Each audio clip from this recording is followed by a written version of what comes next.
The Get Out of the Car tour video.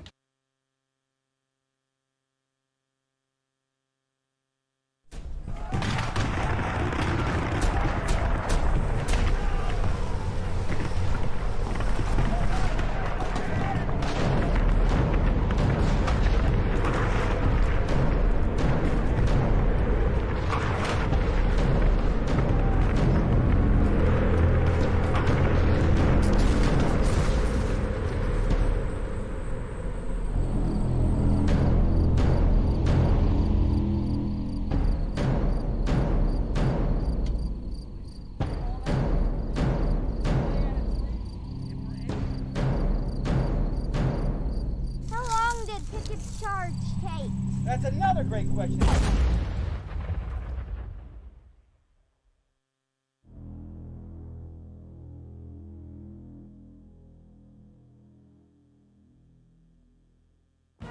Hello, folks. It's Patrick Gorman. Hi, this is Jake Busey. Hi, this is Bruce Boxleitner. This is Tom Vera from A Gettysburg Christmas. Hi, this is Bo Brinkman. And you're listening to Addressing Gettysburg. I'm glad you're listening. Thank you. I expected you to say something like that.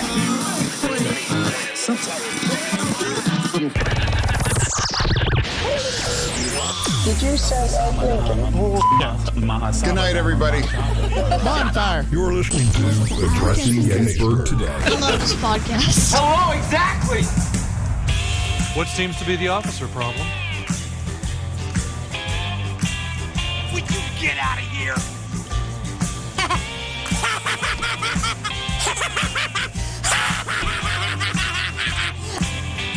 I just hate you, and I hate your ass face. Plan don't get it done.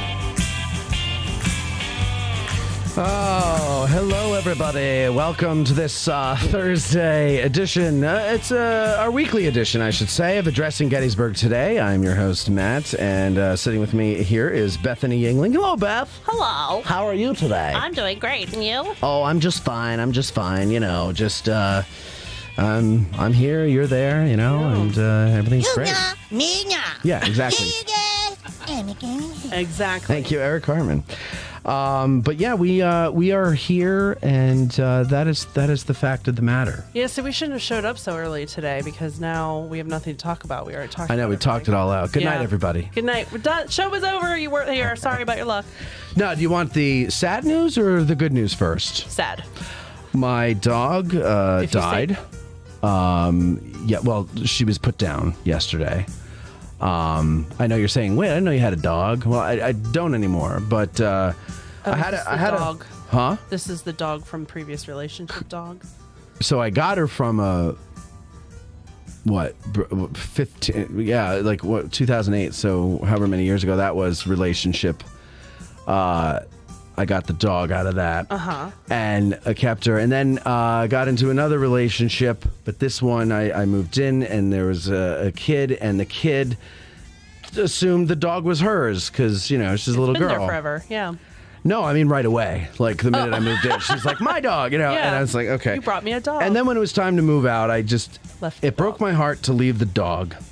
But I knew I was leaving the dog in a good home, and it would hurt me more to take the dog from the child. That's very sweet of you, Matt. Well, I don't know if that's, I would hope anybody would do that. No, having been the child in this situation. Oh, really? No. So you've been in a situation where a step whatever had a dog, brought it in, and then when broke up with your mom, they left and took the dog or something like that? Really? Oh, yeah. That's cruel. I know. Yeah. Yeah. Well, I didn't do that. What called? So DeVille? It's Cruella DeVille. No. No, I'm saying taking the child, or Yes. taking the dog from the child is Cruella DeVille. It is Yeah. Cruella DeVille. Yeah, I couldn't do that. And so, you know, I've stayed in touch with my ex over the years. And, you know, like the dog had to have some teeth pulled, and so I split the cost with her. You know, things like that. Yeah. I don't know if I would have split cost if they just got to you keep are the dog. very nice. This is like, you may put on this front that I'm Matt, rah rah, but you're actually very sweet. Matt, professional yes man. Yeah, I mean, you got to put on a little bit of an act that you're a I mean, when you're a asshole. personality like you are, I totally get it. Let me tell you something. When as a international superstar. Yes. You have to put on the airs of somebody who's a little ego-driven. Yes. But in reality, I'm just trying to develop an ego, a healthy one. And so, Gotcha. Sometimes you have to inflate it and fake it till you make it type of a thing, But it's not working. Fake it till you make it doesn't work, by the way. It does sometimes. Not for self-love, Yeah. You can't always fake know when that. you're You're just not fake. lying to yourself well enough. That's all it is. No, I think I'm pretty good at lying to myself. Are I you? thought for a while I could make it as a rock star. Then I thought for a while I could make it as a filmmaker. Did you paint your nails? Not that kind of rock star, like a respectable one. Oh, I was going to say. Like Billy Joel. Like a Billy Joel type singer-songwriter, man. Really deep, brooding thinker, But how glad that you're not part of that culture right now. I am so glad I'm not part of that it's culture. it's completely. Well, I was saying that Let me down, to Bo when the movie Name was drop. being, yeah. I was saying that to Bowie. I call him Bowie. Bo Brinkman to the rest of you. No, but we were talking about that during or just after the filming stopped for the Christmas movie, and I was like, the reason why I quit working in video production was because the people I kept meeting were just awful people. Like, they were just awful people. That's unfortunate. Everybody's miserable. Everybody, they step on you to get ahead, and with They no will apologies. drive over your corpse. They absolutely will, and I can't do that. Obviously, you're paying for stuff for a dog that you no longer have. Well, I love the dog. You obviously cared about this woman and her child, too. Yeah, we didn't break up because we didn't love each other. We broke up because it wasn't working. Yeah. And there's a difference, Yeah. And so, I just, had, I wanted the dog taken care of. I mean, just once she called and asked for help with the teeth. It wasn't like, every vet bill or whatever. She took care of the dog. But, that one thing, that's expensive with the teeth and all that stuff. Yeah. And so I was happy to help her with it. I was glad that I could help her with it. Yeah. So anyway, so she had to put the dog down. 17 years, though. She was a 17-year-old little Jack Russell. Oh, my. Yeah. And she liked laying out in the sun, so they laid out in the sun with her in the early part of the day, gave her some chicken, and then took her to the vet, and the vet gave her 3 Hershey kisses because, Why not? why not? Because we all know how this day is going to end. So give them the diabetic shock. And she loved them because she never had them, obviously. Yeah. And then that was it. They did the injection, and my ex held her, and The worst. It's the worst. I'm not ashamed to admit when she called last night and told me, and she was telling me what I just told you about everything they did that you beforehand, like a little I'm baby. about ready to cry right now. Like a little baby, Yeah. And because dogs and horses and kids, I don't like. Dogs, horses, and kids in Yeah, that order. I don't like. Might be horses, dog. No, dogs, horses, and kids. Dogs and horses are tied, and then there's kids. Okay. I don't like seeing anything bad happen to any of them, even if it's if it's a merciful I get it. execution. I will not watch a movie if I know a character in that movie is a dog. Yeah, I couldn't watch. I don't care if the dog lives. I don't care if the dog dies. I don't care what happens to the dog. If there is a dog in the movie or show, I will not watch it. When Marley and Me came out, Oh, no. my girlfriend and I at the time went to watch the movie, and No. man, the Shevitz, I couldn't. Yeah. I couldn't. So we get out. First of all, I didn't feel bad because there wasn't a dry eye in the house. No, there wouldn't. Men and women both. Oh, yeah. Crying their eyes out, right? No one. You know how like the movie ends and people don't even sit through the credits; they just get up and leave. Yeah. No one could get up because everybody was crying. Still crying. So how did you feel about Where the Red Fern Grows? I've never heard of that one. You've never read seen the that. book Where the Red book Fern is awful. Grows? Yeah. No, what is Don't that? read it. It'll crush your soul. It- Well, then I'm not going to read It's it. a Thanks for the soul-crushing endorsement. book. But it is a Yeah. great book, though. I mean, you can't, like Old you can't Yeller. knock the book. Oh, It's great. Old Yeller, that's another one. Yeah, don't read these books. Old Yeller. Old Yeller's, in the end, Old Yeller's like rabid, right? Yeah, they have to put him down. Mm-hmm. And then what was War Horse? Wasn't there a scene where the horse was caught up on the barbed wire? Yes. I mean, that That crap happens, dude. Listen, you couldn't- would have hated being over in Afghanistan with me. We had to shoot dogs all the time. It was terrible. Yeah, but they were probably feral dogs, right? Dude, we called them lichens. They were massive and scary looking, man. Yeah. But we'd have, like, not just because we wanted to go around. I want to preface this because PETA, again, this second time in a row.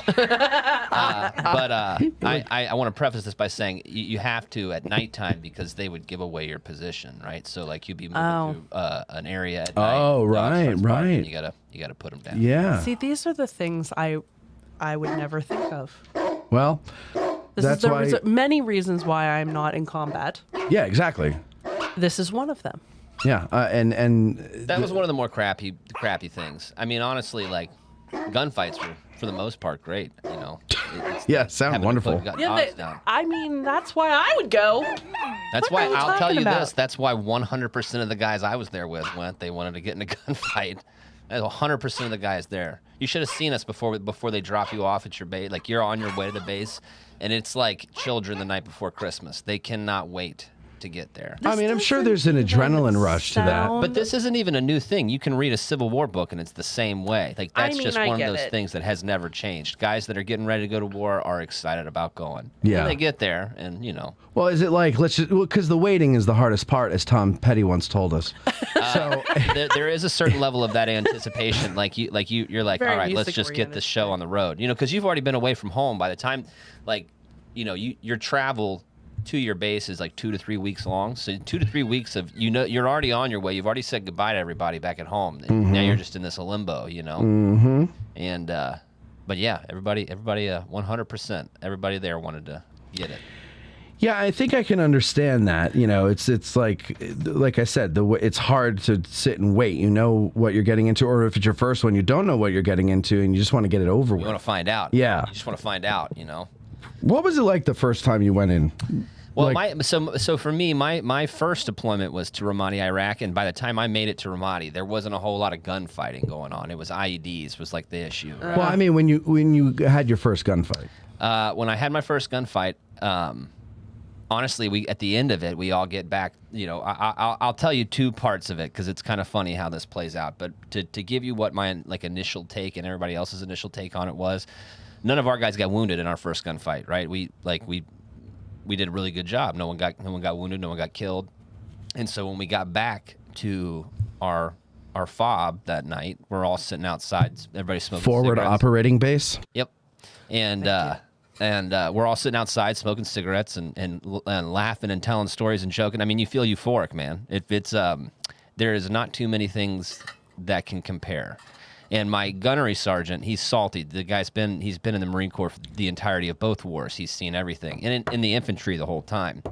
And he's out there watching us, and he's just got this big grin on, like an old guy watching new guys learn how to do, you know, learning Right, remembering what it's like, you know? remembering Yeah. when it was his first him. time. Yeah. But I will say when the first shots came, I was I was a squad leader.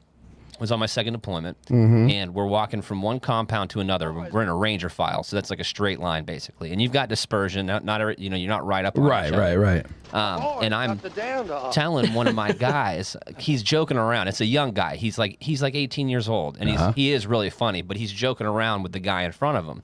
And I'm looking around, and one of the things you learn is when it turns into a ghost town, that typically is a sign that something is getting ready to happen. Right. You know? And I'm looking around, and it's a freaking ghost town. I mean, there's nobody out. There were kids out playing a second ago, gone. People were out farming, they're gone. Like, everybody's gone for as far as you can see.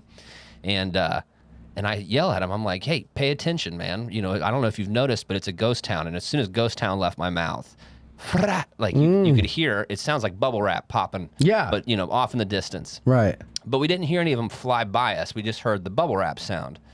And that kid stopped, and he turned and looked at me and said, did we just get shot at? And then it happened again. And that time, you could hear it crack past you, you know. So to give you an idea, that's what the first gunfight was like. But as soon as everybody And kind of realized. what did it feel? I mean, I'm asking, in your head, in your body, what did it feel like? Game on, man. Game on. Game on. Yeah. So you were ready to go. I wanted it, man. I wanted it. I started dumping 203 grenades at them. I mean, Really? we were moving up onto compound roofs and, you know, Here's fire the maneuver. Difference, though, between you and me, apparently. I know that I'm the first to die.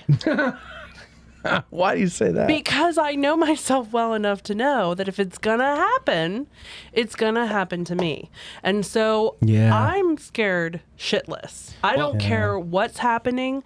There are things that I will never do. I will never watch a movie with an animal in it. I will never cross the Atlantic on a boat. I saw Titanic. Oh, I would love to do that. I will never, like, there are things I will never do. There's warmer parts of the Atlantic. But there's also these things called hurricanes and things. Oh. So I know there are things I, Bethany Yingling, cannot do because I will die. Yeah. And that is one of them.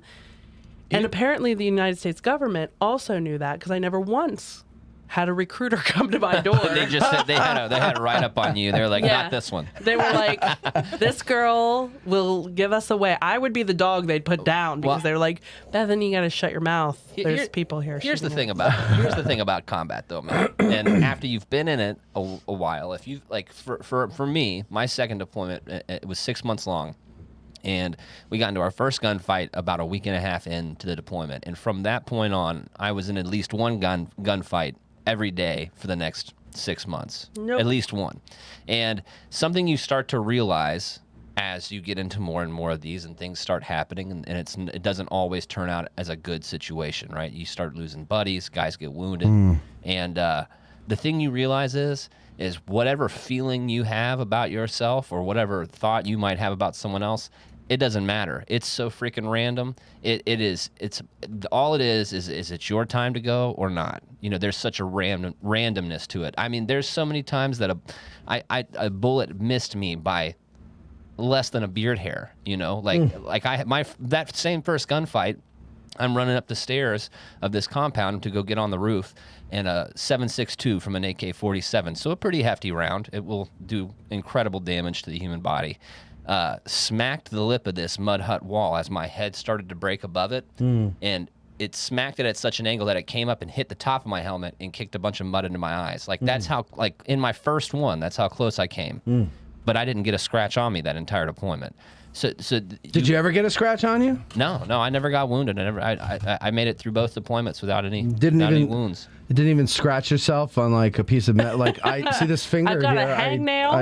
I scratched my. Oh no, you do get like my. So my first patrol I went on was a long one. It was, I want to say it was like 5 kilometers from our base. We were going to go up into this blocking position that the unit we were relieving had been in for about a week. And they told us before we left, they're like, listen, they've been taking a lot of contact since they've been up there, like a few times a day, contact with the enemy. And so they're like, pack extra ammo, pack extra grenades. And then, for rations, we'll drop it to you if you need it. So don't worry about carrying that stuff, carry more ammo. Now, did you trust that would happen? Yeah, I mean, you have by the time I got into the military, the joint effort between all the branches was at a level that I think probably it has never been at before. Okay. And so yes, you have great confidence. Well, but there's always like, you hear these stories about, we were told not to take rations and they deliver it, and then like, a rainstorm came in for 5 days. So that does happen. But if that was the case, they would figure out a different way to get it to you. They'd either drive it up or have someone walk it up to you. Okay.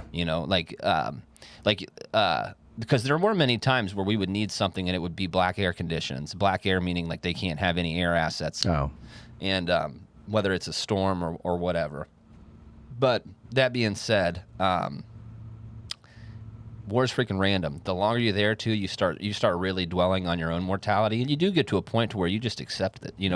Everybody kind of in a one way, shape, or form gets to a point where they accept, like, hey, I'm most likely going to die here. Yeah. But it also makes you so much more effective at your job. But I have a hard enough time accepting the fact that I'm definitely going to die at some point in real life without going to war, and that's starting to really bug me now. That's why you gotta, dude. That's why you a lot of veterans have a hard time coming back because people are so wound up and high strung about like these first world issues that when you start looking at your life as like it's finite, like you're only here for a little bit. It's such mustard, stupid crap that people are worried about. Well, you said that last week. Mustard level, like right what does on that mean? Right on the top of the sandwich. You know, it's not down in the depths of it. You know, it's not the meat and cheese. But portion. isn't the bread on top of the sandwich? This is a one piece of bread. But it's sandwich, also you know? Think of a sub. bun at the bottom. Think more of a sub. You know what I mean? That hasn't been cut all the way through. Open it up like a hot dog. There you go. That's okay. kind of how I'm describing. Like one of the delicious sandwiches that we had at Jiffy Pop Sandwich Shop in Winchester, Virginia, a couple weeks ago. I wouldn't know. I wasn't there. You weren't there, but Casey and I had a delicious cheesesteak. Nice. Yeah, highly recommended when you're in Winchester. What? I'm thinking about like what you were saying about, you know, life being finite and the experience and what you would be thinking. Like it reminds me. So, can I tell? Please do. So my grandfather was in World War II, and he fought in Normandy on D-Day. And for various reasons that are way too long to get into, he ended up kind of farther back in the landing craft situation because his landing craft sank and da-da-da-da-da. One thing leads to another. Now he's further back than he was originally. And he always told me, and he was very willing to talk about his experience, which I know is rare. He always told me, he said, Bethany, when we got on those boats to go over the channel, they gave us these chocolate bars. And they were the best chocolate I've ever had. And then he said, he said, I got off that landing craft, and I remember asking him point blank, like, what did you feel like when that craft hit the beach? And he said, Bethany, everything in my brain shut off, and all I saw was that the guys had been throwing away those chocolate bars. What? And he said, I saw them littering the beach going up, and he said, I just went, chocolate. And he said, I went up the beach going, one for me, one for me, one for me. And he said, I got pretty far until suddenly he realized, oh, crap, people are shooting at me. I have a job to do. I need to hide. And he dove into like this ridge where there were some rocks in front of him. Wow. And he said, I lay there for a good 15 minutes just going, I can't believe I'm that much of an idiot. Yeah. Like, was that his first time in combat? Yes. Okay. Yeah. So I completely get that. Now, granted, there's not too many people in the history of the Earth that have experienced something like Normandy on D-Day. Right. Yeah. That is a super rare experience. Yeah. So I can't say that I know exactly what that was like. I've never experienced. I've been in a ton of gunfights, but I've never experienced chaos at that level. I think what made it so surreal to him was that the guy who had been training them this whole time was just such a hard ass and just, you guys don't understand what it's going to be like, and you need to train and train and train and train and train. And then when they got on the landing craft and it hit the beach, that I think he was a lieutenant, was in the back of the landing craft and never got off. He was sitting there crying. And Grandpa was like, well, dude, we gotta, you can't just stay here and then chocolate. So well, this is also you're talking about there's so many factors that play into that too. First off, like I said, that is such a rare experience for humanity, right? Have you witnessed that though? No, I'm gonna address that because I think it happens still. I don't think that's like an unseen thing in modern combat. I'm sure it does happen occasionally. I haven't personally seen it. Like none of the guys I was with acted that way. But I crying think, or like freezing up, that fight or flight, because that is fight or flight, right? So you're talking about the lieutenant? Yes, okay. Yes. And I think that the reason why, one, nothing I've done is as crazy as Normandy on D-Day, but two, you think about how much we've been groomed to understand what a battlefield is going to look like before you ever get there. Right. Nowadays, we have movies like Saving Private Ryan. Yeah. We have where it's not. I mean, it's not real, but it is about as close to realistic as you can get. Yeah. Right. Like you understand what you're going to be going into. Now, there are things that you can never relay through a movie or entertainment, but you are getting the. I mean, kids are playing Call of Duty regularly, right? Right. And so, like, you're getting an idea. You're getting groomed in a way to be able to take that. Guys that grew up in that era and then stormed the beaches on June 6, 1944, had never seen a movie like that. That's they like had that never story. played a video game like that. The first time they had ever seen anything in that ballpark was when the ramp dropped on their Higgins boats and they had to start running up the beach. That's like the story, I forget what battle it's at, but early in the Civil War, there's a cannonball bouncing across the field, and I think it's Confederate troops are standing there in line waiting for the order to go in. And one kid thinks that he's being funny and breaks ranks, runs out to kick it like a soccer ball, and his leg goes flying up in the air. Like they don't know. Because he doesn't realize just because you could see it, it doesn't mean it's not going to take your leg off, you know? There's so many things like that, too. For instance, one thing that even with all the grooming I had, one thing I had to learn when I got there is you don't stand within an arm's length of any wall because bullets ride walls. Yeah. Right? So if a bullet... When you say ride walls, what do you mean? When a bullet hits a wall, it will ricochet and keep bouncing down the wall at the same height. So if you hit it at the right angle, it'll go... Right, down, and it'll come out, somewhere in between that arm's length distance. So if you're standing, you could be standing there and not being actually shot at, but a bullet ride down the wall and smack you in the head. Let me ask you this, Colby. I know they did this during the Civil War, but by the time you were in the service, now you're in the Marines, not the Army, but I would imagine it's the same thing. When you would get to a battlefield, would they, to this day, do they still put the monuments out on the field where they want you to go? No. Okay. I just want to make sure. And so I will say. Thank you. Some of that stuff that you're talking about, the chocolate bars and all that. Yeah. Mm-hmm. They still do that crap to this day. So we had a big operation planned. Well, I mean, what did I just say that they did, that my ex-girlfriend did with the dog, or the vet did with the dog? Last meal, and it was Hershey's. It's going to be a lot of guys' last meals, you know? And just and one so little piece of pleasure before you go. Grandpa ended up living off those chocolate bars for 3 weeks. I bet. Well, there's a lot to collect. You start getting really good at your scrounge. Listen, even in a modern day war zone, if you're, things are probably different if you're in special forces or something like that. But if you're just a grunt and you're just an infantry guy, you start scrounging for listen, I'm glad that the bullet missed your head. I am too. I'm glad you're here with us, Colby, because you're a good guy. Well, thank you, sir. All right, so let me see here.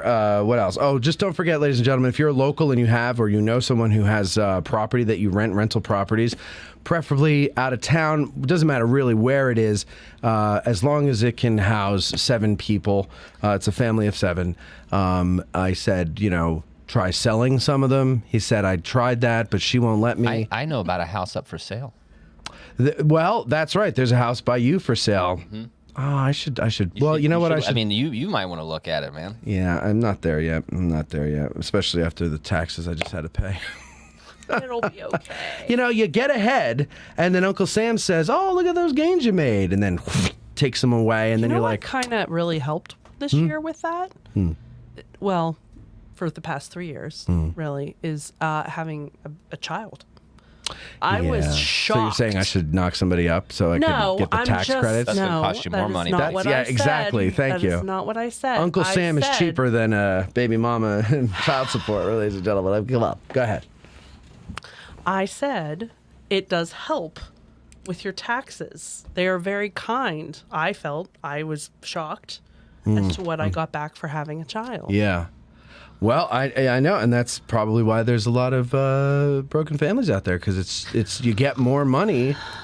Well, no, you actually get money from you can get money from the government if you are under a certain income level. True. Per child. True. So, live it up.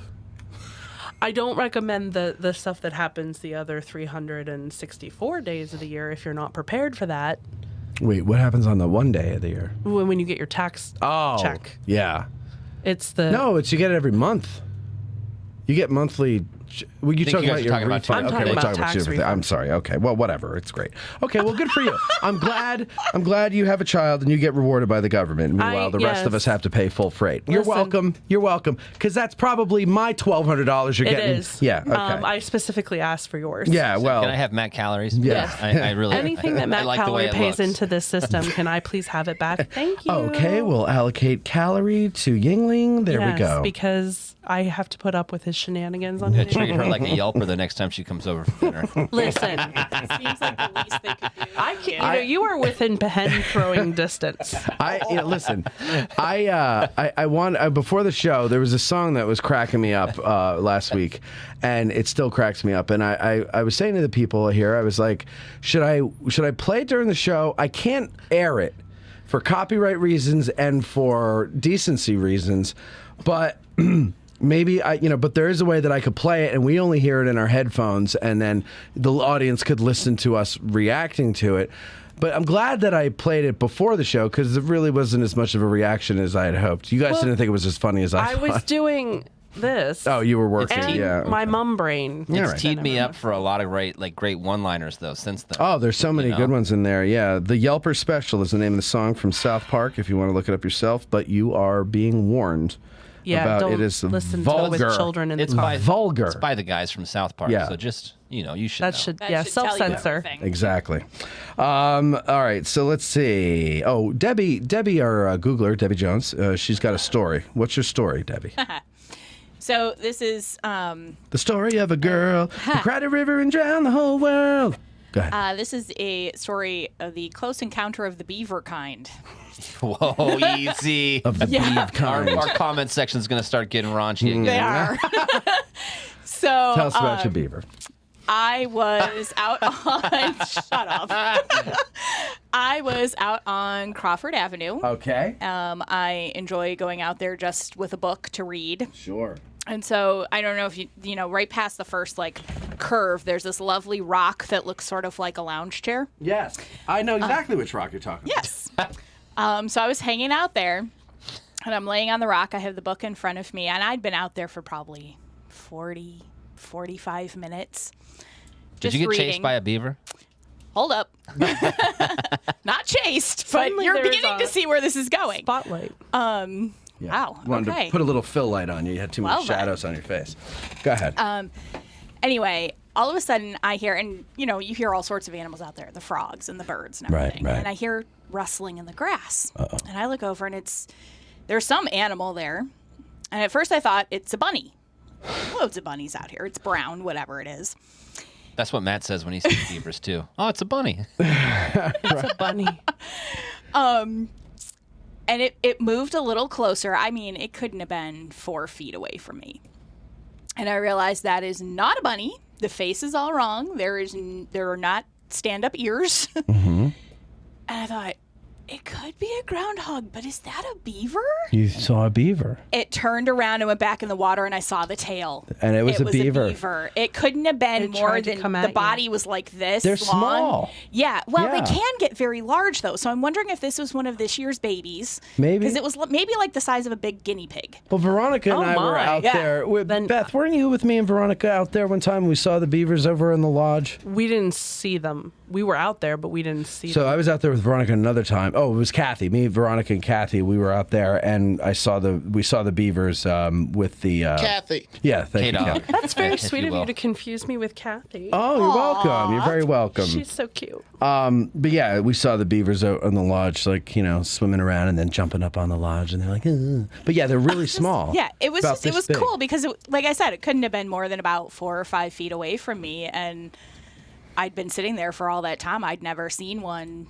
Certainly not in the wild, so that was kind Matt of said fun. he Now, hasn't and I either. will say, I am Team Mozart all the way, Good. but I will appreciate nature Nature. when it decides to be that Wait, close to Team me Mozart, in a what were we talking about non-dangerous here? way. Yeah. I think What's- it's what's interesting. that? that Team they got so Mozart is close. the what am I think trying to it's say? on The me. monument that was threatened by the floodwaters of the dammed up creek is the Mozart Regiment. Oh. So we had T-shirts made, Team Mozart, Team Beaver. Who do you care about? Save the beavers or save the monument? And that was the big thing. And according to T-shirt sales, I both feel like Team Beaver did probably pretty well.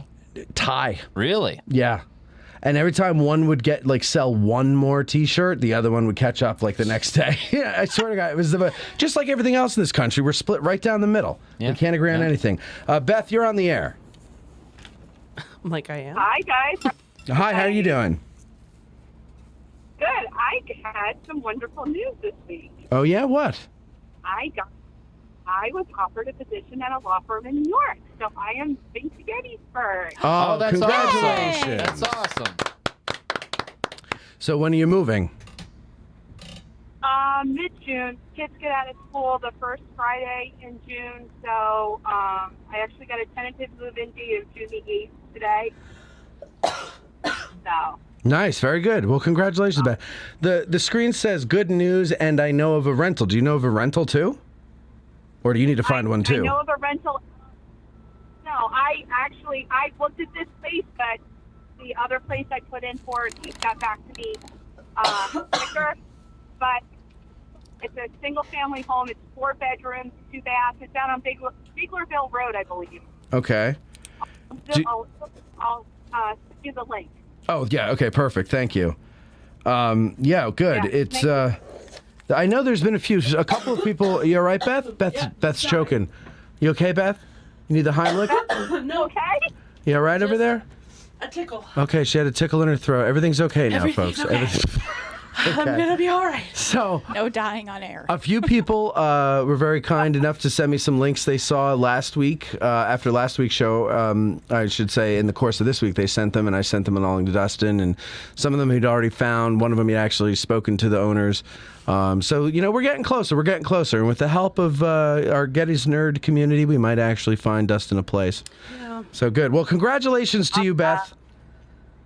I know you've been wanting to come here for a long time, and you've been looking for work, and you finally got one here, and so now your dreams are coming true. Da, da, da. Yeah. That's what they say about Gettysburg. It makes your dreams come true. That's right. We're gonna make your dreams come true. We're gonna do it. Beth is gonna get a job now. Then she's gonna move down to Gettysburg. And then she will be happy. She's gonna do it her way. Yes, her way. Make all her dreams come true. What was that, Laverne and Shirley? Or is that, I don't think anybody knows what that was. Yeah. Schlemiel, Schlemazel, Haas and Pfeffer Incorporated. Brr. We're gonna do. Yeah, that's Laverne and Shirley. Is it? Yeah. Oh. Yeah. All right. Well, Beth, I got another call here I want to get to. So thank you very much, and we'll see you when you move here, I guess. Right? Or no, I guess I'll see you at the tour at the end of the month. Right? I'll see you on the 27th. All right. We'll see you on the 27th. I'll see you on the 27th. Wonderful. Drive safely, All Beth. right. All right. Bye bye. Yeah. All right, let's see who's there. Nick Beaver Receivers. That's what the Oh my that's what the the talk to text says. Is this Nick?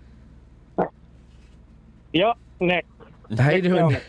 How you doing, Nick? What's going on? Well, I wanted to. It was funny. You guys did the Little Round Top tour the other day, and he brought up the Beaver Receivers.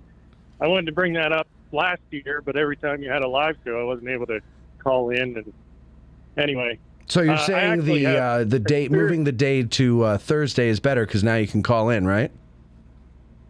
for me, anyway. Yay! There you go, Beth. Not Beth, Nick. Excuse me. Okay, go ahead. One of those two. So anyway, I work for PA State Parks, so not national parks.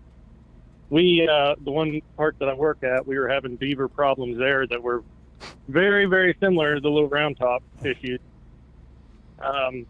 And they actually had built a dam and completely flooded a boardwalk that had to be totally replaced. Like they had caused quite a bit of damage. And we installed one of those beaver deceivers. This was last fall, I think we did it. And I can say personally, it worked amazing. Yeah, so far it looks like they're working. They haven't figured out a way to clog the drain. And they are deceived. They have been deceived. I mean, great job. You were deceiver. Yeah. I thought you were saying beaver receiver, and I've been pinching, like biting my cheek. Well, I did. No, I did say beaver receivers because that's what so when people call in, there's a talk to text screener. And so that I could get at least a name or what they want to talk about, and I see it.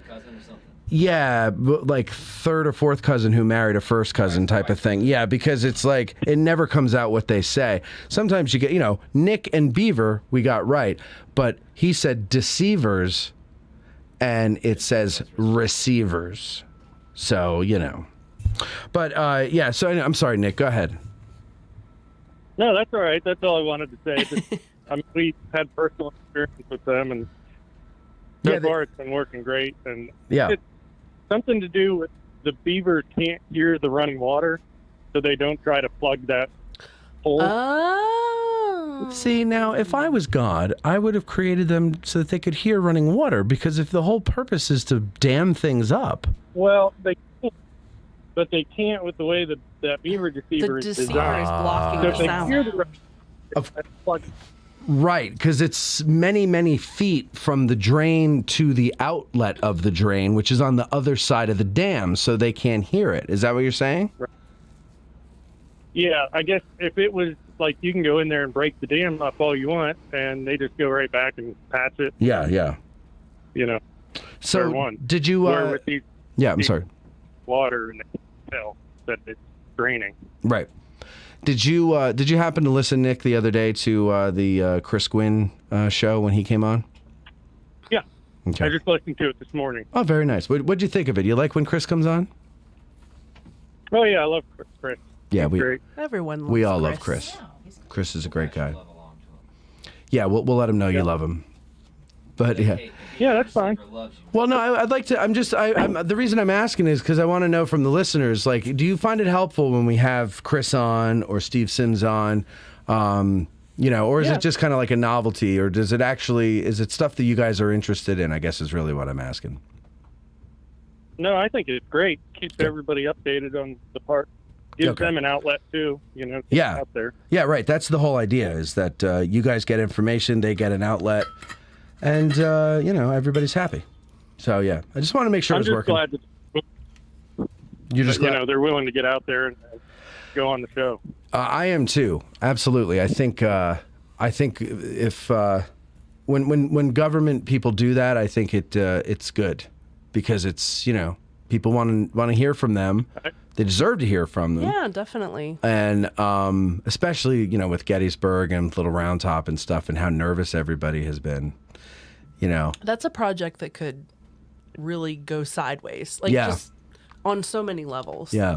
And so it's nice to see that they, like you said, about being very open to change and really working hard to make sure that it's right. Not just for their bottom line or anything, but for the public at large. It's right. Really nice. And I don't mean to overdo it here, but it really did.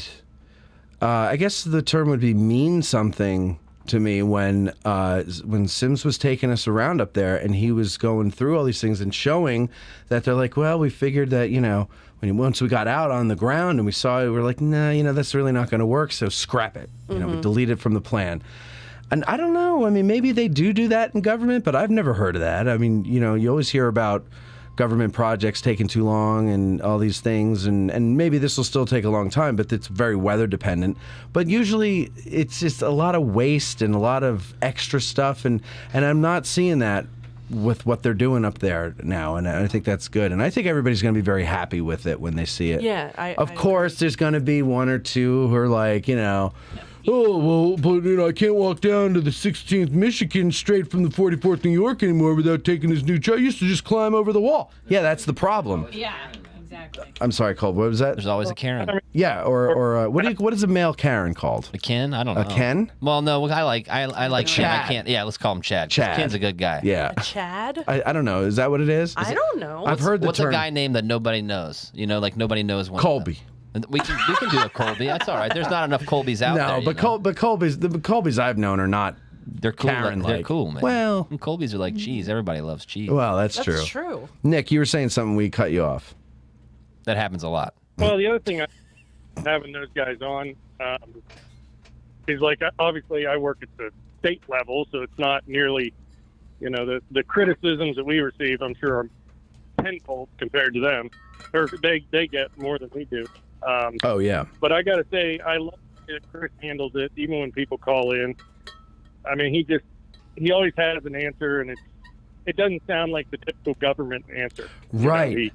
He's really good taking that in. Our people here at Gettysburg treat you like you're a person, not like you're a subject. Yep.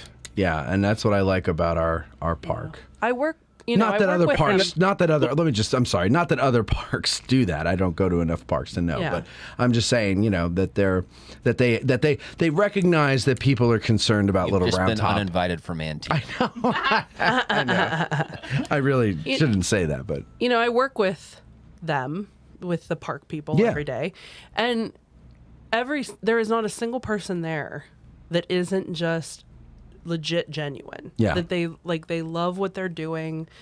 They care deeply about this place. They get frustrated when things don't go right just as much as we do. Yeah. And one of the things that, like, even on the maintenance department, the guys in the maintenance department, although you don't get to see them as often, and they don't do presentations like Chris's staff, but they're just bonfire. Really cool people. Yeah. They really are. Yeah.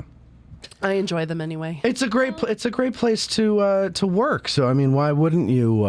Why wouldn't you be in a good mood? It's a great place to live and work. You think about it. Go ahead. Everyone who works there started out just like us, just being fans of the battlefield. You don't want to come here to work unless you really like this place. Like, you wouldn't apply here. So all of that staff started where we are, just being fans of the battlefield, and they've stayed that way, and they understand that connection that your average visitor has to this place. Yeah.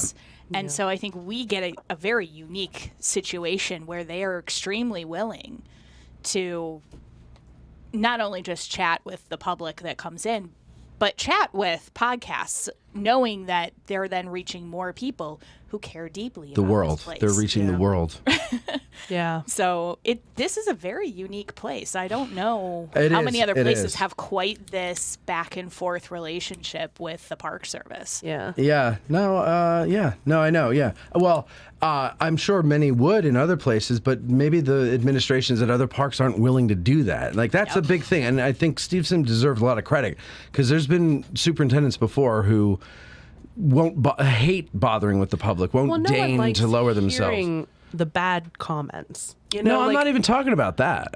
I wouldn't put myself out there. If I had Steve's job, I wouldn't put myself out there to hear that stuff, because I'm super sensitive about that kind of stuff. But Steve kind of understands that that's part of his role. Exactly. And lets it roll off his back. Not that he doesn't internalize it and think about it and try to find a way to make everybody happy, because he certainly does. I've seen him agonize over decisions.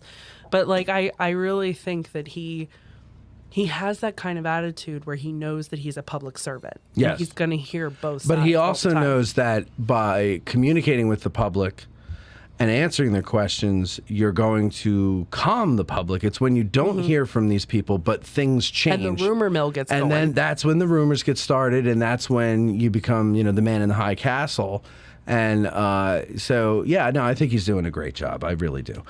Nick, thanks for the call, and thanks for telling us about your beaver receivers, excuse me. You should get some of those shirts made, dude. Yeah, you're welcome. Have a good weekend. Are we going to see you on one of the tours this year? I'm hoping to get to possibly the June All right, tour. Great. Then we'll hopefully possibly see you in June. All right, guys. Have a good night. All right, you too. Thank you very much.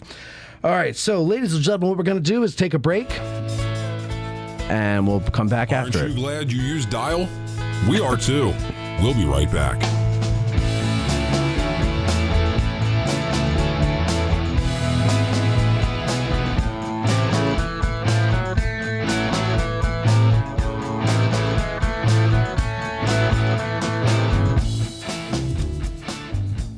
Want the freshest cup of coffee in Gettysburg? Then visit Bantam Roasters, formerly 82 Cafe at 82 Steinway Avenue. They roast all of their coffee in-house, and they have a full coffee bar to keep you caffeinated during your trip. Visit them at www.raggededgerc.com for their menu and shipping options for all of their freshly roasted coffee. Use promo code Hancock for 10% off your order in the cafe. Enjoy historical stories on the History Fix platform. Explore movies, short films, and documentaries. Addressing Gettysburg podcast fans receive an extra $5 off the first year's annual subscription. Sign up at historyfix.com and use promo code Gettysburg. Every subscription includes a 7-day risk-free trial. Escape into history with History Fix. This episode of Addressing Gettysburg is brought to you in part by me, audiobook narrator Mike Scott. Narrator of Savis Beattie's Bloody Autumn, the Shenandoah Valley Campaign of 1864, and Unlike Anything That Ever Floated, the Monitor and Virginia and the Battle of Hampton Roads. If you are an author or publisher interested in having your titles produced as audiobooks, or even just in learning more about the process, give me a shout.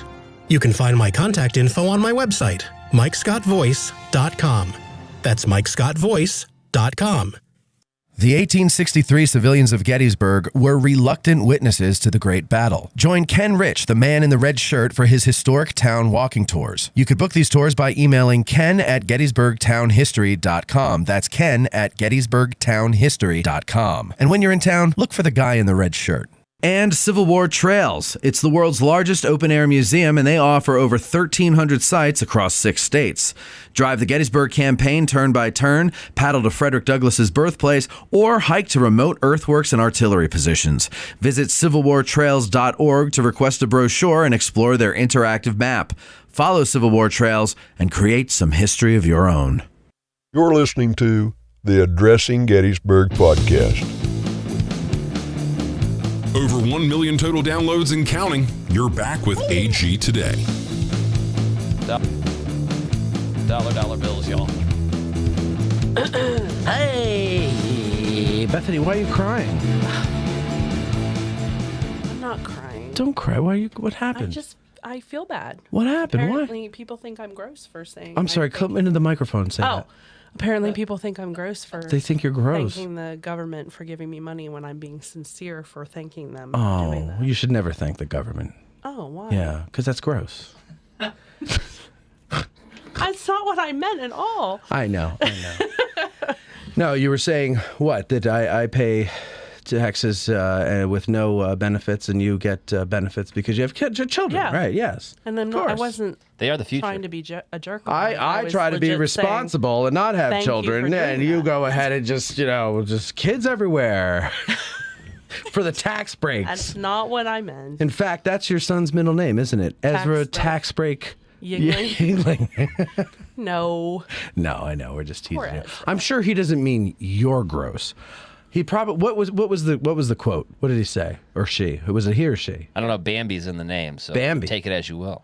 All right, let's see. Matt Gordon, where? Oh, Agent Bambi. Okay. Tax refunds for kids is BS. I agree.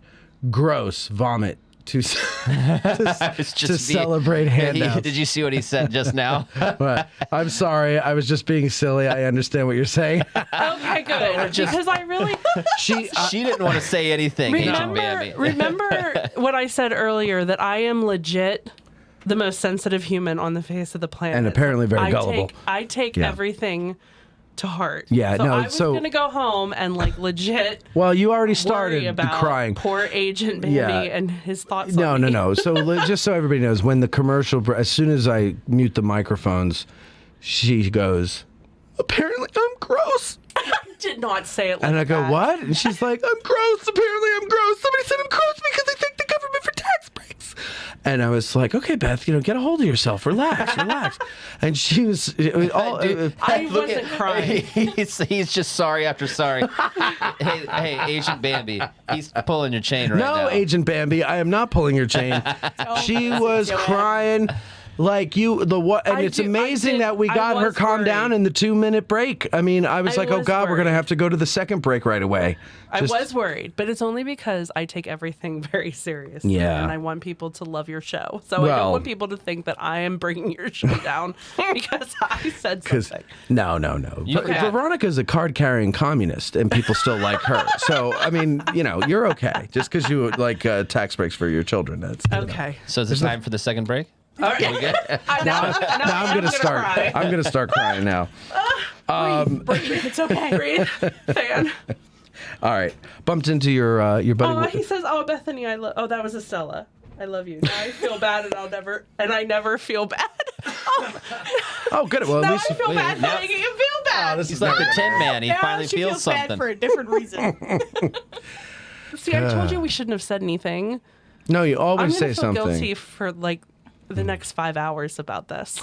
Well, first, I'm what is literally this? getting What hot. are you I'm doing? getting hot. Oh, you want here? Fan yourself with this. This is. I'm getting hot. I'm literally sweating because of this. Look at that. She's talk not about sweating, you're talk about glistening. gross. She's I'm fanning herself glistening. with the Gettysburg Address. How sacrilegious! You jerk face. No, I'm kidding. Go ahead. Fan yourself. No, I don't want it now. All right, fine. Fan myself. All right, so let's see here. What else? I bumped into your boss today at Saverhood. By the way, Which I've been boss? to I have many. the big boss, Wayne Motts. Wayne, Yeah. aw. I've been to Saverhood now 8 times Keeping since a they've tally. opened. Keeping a tally. Yeah. Have you tried every restaurant yet?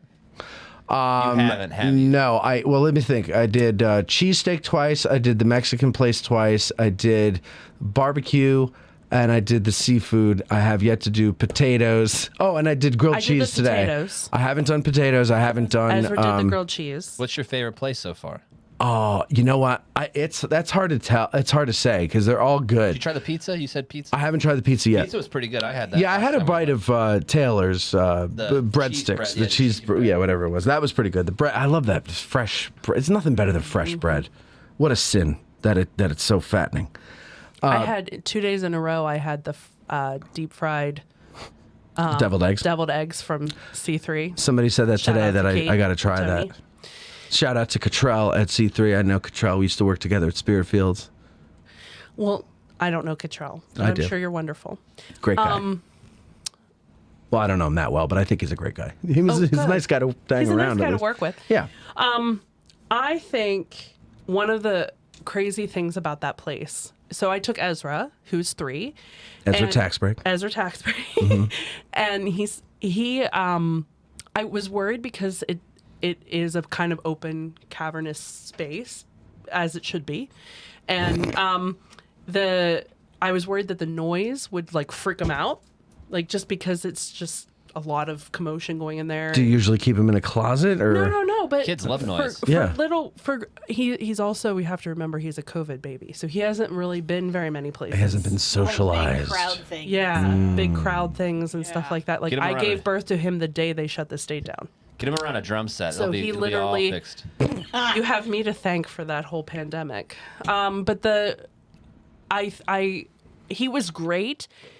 They were wonderful with him as a kid. You know, like I was very impressed with everything they have there. Yeah, no, I love it there. It's I need to get some kind of discount card though, because I am going there way too much. Way too much. I think there's 10 restaurants. Somebody asked. There are 10 well, let's see. There's restaurants. 1, 2, 3. Well, hold on, Colby. You're gonna mess me up. There's Cookie. Come on now. There's 1, 2, 3, 4, 5, 6, 7, 8, 9, 10. Yep. Yeah, 10. Are you counting the brewery as a? No. Okay. That's a so it's separate 11, but they don't have just food. drinks. That's That's just drinks. but that's what is it called? Liquid. They had Liquid good beer Art is the name of the brewery. It used to be Roy Pitts out of Chambersburg, but they changed the name to Liquid Art, and it's pretty good beer. I got to tell you, I like Ludwig's Revenge. I forget what kind of beer it is, but it's quite a tasty beer. I forget which one I had, but it was very good. You had a sip of it. It was like a light beer. Oh yeah, you had the Kolsch. I don't know. I don't know. I think it was a Pilsner. No, I think you said it was a Kolsch. No, I think it was a Pilsner. Pilsner? I think so. Whatever. It was light and it was delightful. Is the word we used. Tastes like summertime. Yeah, it was definitely good. So yeah, Saberhood. I bumped into Wayne there. Wayne's going to come on the show, talk about. He's going to come on this show first, talk about the foundation. What does the foundation do? Then we threw out the idea maybe someday we'll have him and Sims come on and talk. Well, it's it's different. And then we'll have him and Sims come on at some other point down the road to talk about how the public-private partnership works, because people, that's a great idea. It confuses people. I having worked down here at the bike shop, we get a lot of people thinking that our sheds, our palatial sheds, are the visitor center, because you can't see the visitor center at the height of the season because of all the shrubbery and trees, and there's no landscaping done. So there's nothing, people are literally parking in lot number 1 and they come over here to go. That's actually funny. We've had people call from the parking lot asking us how to get into the building. Yeah. Let me ask you this. Do you know if the visitor center is in cover or concealment? There's a military question. I would call that concealment because you'd be right. Yeah. You'd be right. Yeah. Concealment. You can't see it, but there's no protection. No protection. Right. But there's camouflage. Yep. And it is definitely concealed. And I mean, there are people that have parked in lot number 1 and looked around them and saw nothing, but maybe I think they might have seen something through the trees between our lot and their lot, and they go, oh, I see movement over there. So they come walk. And by the way, there's no pathway. Well, there is a pathway, but that's only on the north end of the lot. But otherwise, there's no. I see them coming down on the south end of the lot, so they're just walking through the, and it's like a shot out of Lawrence of Arabia, like in the heat of the height of the summer. You've got the heat waves coming off the blacktop, right? Takes the a jump. sun straight ahead, yeah, and they're coming through, and they've got this this slouch-shouldered walk because it's like they've been walking through the desert for days, And I can just tell by the look on their face, they're completely bewildered and lost. And they come up to me and they're like, "Hey, where's the visitor house?" And we're like, "Oh, you got to park in lot number 1. We just to come from there." And it's like, "Yeah, well, you know which way you turn to come here?" And they're like, "Yeah." And I go, "Turn the other way and walk that way, and you'll see an American flag." "We saw a flag." "Well, there's a big red building right behind it. You can't miss it." But you can miss it. You miss it very easily. One of the things I suggested, chopping down trees. No, was to put arrows on the flags on the poles. What if it's not a windy day? The flag or the pole? The poles, they have those flags beside them to put an arrow that points. There should which be way to go. yes. Kind of signage, visitors. Here's your sign. I know that they don't have signage because they certainly do. It's just that everybody comes to this space with a different expectation. Yes. So you can put a sign every 2 feet, and it's different. Someone will still do Someone that. will still miss it. So my friend used to be a sign maker. He retired. Is this Pete? No, Pete's I want not this retired. to be Pete. All right, my friend Pete is a sign maker. Okay. And he told me that there are very simple, fundamental rules to sign making for roads. Okay. That should be read while you're driving. Okay. You do not do them portrait. You do them landscape, and you make the letters big so you can read it without having to stop or slow down. Dear Cameron, Lord. there's 2 women in here. Don't go banging on the door like that. I literally just had a stroke. I can feel it happening. Jesus, Harold Christmas. Anyway, Sorry for scaring the entire audience right now. No, they didn't know what the hell happened. You got scared. So anyway, so the way the signs are written now, according to Pete, my friend, the sign maker, is not, well, it's not that they're wrong. It's just that they're not right for. Cam, shh. The hell are you doing? There's a chair right there that doesn't have anything on it that turns around. He wants to be on camera. No, I'm sitting back here in the back. Oh my Lord! In the back. All right, so. Now I've got Bonfire. over my shoulder. Oh, you want to put up your feet? Okay. Keep There's your shoes all on, kinds though. of wise tales out there. All right. Anyway, so point is, the signs need to be redone because here's the thing that happens, and coming in here, come off of Baltimore Street, immediately there's that intersection. Yeah. People come to a dead stop to read the sign. That is not good signage. It might look nice to the eye. It might have looked good on paper when they designed this place, but that's something that needs to change. And I think Cam said that he's got some money that he wants to contribute to new signage. Well, we all know who we would need to talk to. Well, I don't know who. It's not my concern. It's not my concern. My point is that that's something that would help a lot. Yeah, because agreed. It slows, and I know where I'm going. So when I come in and somebody's stopped at this intersection where there's no stop sign because they're trying to read the sign, I'm beeping my horn. I swerve around them I can't. I don't care. These people don't know where they're going. You've just made their vacation stressful. I say get it together, man. No patience. There's no patience because circumstances where there's patience is a virtue that is lost on everything. You can't have patience on the road. But yes, you can't. If you're stopping to read a traffic sign, don't drive anymore. No. But see, but that's not their. That's what I'm saying is that's not their fault. Whoever designed the signs. It's 50-50. It's 50-50. Yeah, okay, all right, I'll give you this. They shouldn't stop in the middle of the lane. They should pull over to the side and do it. But the problem is they don't know that sign is there because there's a hill. So when they first pull in, they're blind to what's on the other side of this hill. And then once they get up on the hill, they don't have enough room to see it, react, think, move over. Also, in their defense, they think they're in a parking lot. They don't know where they are. They don't realize that they are on what we, the people in the know, as a road. It's a road, yeah. Yeah, so I see their plight. Well, in every I do group, too, when and it can be someone's fixed. When someone's new in every group, there's always a little bit of hazing. Happens in almost every profession. That's it. We're hazing Gettysburg visitors. We're giving the new hazing, you know? Yeah. Like, welcome to the club. Now we're going to make fun of you a little bit. But maybe, anyway, what we could do when we have Wayne on is I'll bring up the sign thing. I'll be like, Wayne, please, can we make do better signs here? I'll something give like you that. a list of the things that I it's part of the have hazing. suggested in the past, and you can just reiterate them. Okay. And then maybe that'll actually get... No, it's look, you can't snap your fingers and change things overnight.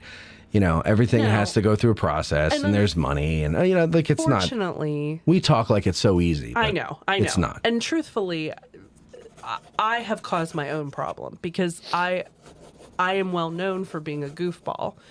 And so when I try to be serious about something at work, I think they legitimately Are you just coloring right now? Mm-hmm. That's what it sounds Yeah, like. no. When you're being serious, you think what? People think that I'm being a goofball and I'm being serious. Right. And so it's hard yeah. for people to see me. No, that's been the plight of my life too. The bane of my existence is that I'm so adept and wonderful at joking around that when I'm serious, people think I'm joking, and I'm like, I had I a wish I was that good of an supervisor actor. tell me one time after a meeting that I was surprisingly articulate. Surprisingly articulate. That's a good quality to have. Because he was so used to me being a goofball that I came to a meeting and was professional, and he thought that. But was don't weird. people know that like the goofballs tend to be the most philosophical and observant and brilliant among us? I just That's why they do like having podcasts. fun at my job. I love my job. I love my job. Yeah. And so I enjoying my work. Mm-hmm.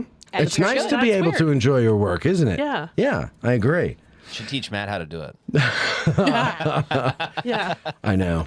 No, I enjoy this a lot. This I enjoy doesn't feel this. like work. No, it doesn't feel like work. Especially today. This is pretty Listen. simple. We're just sitting here chilling. Oh, I thought you were going to say because I'm here. I'm like, No, listen, I'm no. trying. No, it feels like kindergarten because you were crying during the break because somebody said you were gross. I do run a children's museum, so around kids all day. People may be wondering where is Ronnie Ronstadt, because this is. But Ronnie's attendance has been very poor this year, and we Is she changed getting the ready to day. leave you, dude? Huh? Is she getting ready to leave you? No, she'll never leave. She leaves. has no I'm choice. jumping off a roof if she leaves. She has no choice but to do this for all time. Yeah, she's stuck with us. But no, we changed the day because she had too much stuff planned on Fridays, and now she's got too much stuff going on Thursdays. Pretty soon we're going to have to do this on Wednesday, and then she'll have a 5-day weekend, and then Tuesday, and then Monday, and then it's like, you know what, we can't do it anymore. In her defense, her job is insanity. She was telling me stories about her day to day. I wouldn't be able to She's do making it. that up. She's got a very There's easy no job. way she's making that. She was making it up. She works 2 days a week. Okay, please. Please. I'm telling her this. It's like telling a I'm teacher calling. that they only Where's work Kathy? Kathy, record. Press record. Play back. It's archived. She can watch it later. Oh, right. Oh, boy. You All are right. going to get an earful of it I know. next time she's here. red wagon. All right, so what we're going to do is take another break here, and Reset. I'll try not to cry this time. yeah, we're going to see what insulting things people have said in the comment section now and cry. We got a 5-minute break now, so we've got some time to recover. We'll be right back, and we'll come back with the news. Everybody loves the news. We'll be right back. Want to promote your Gettysburg business? Ooh, I hit my Send an post. email to sales@addressinggettysburg.com.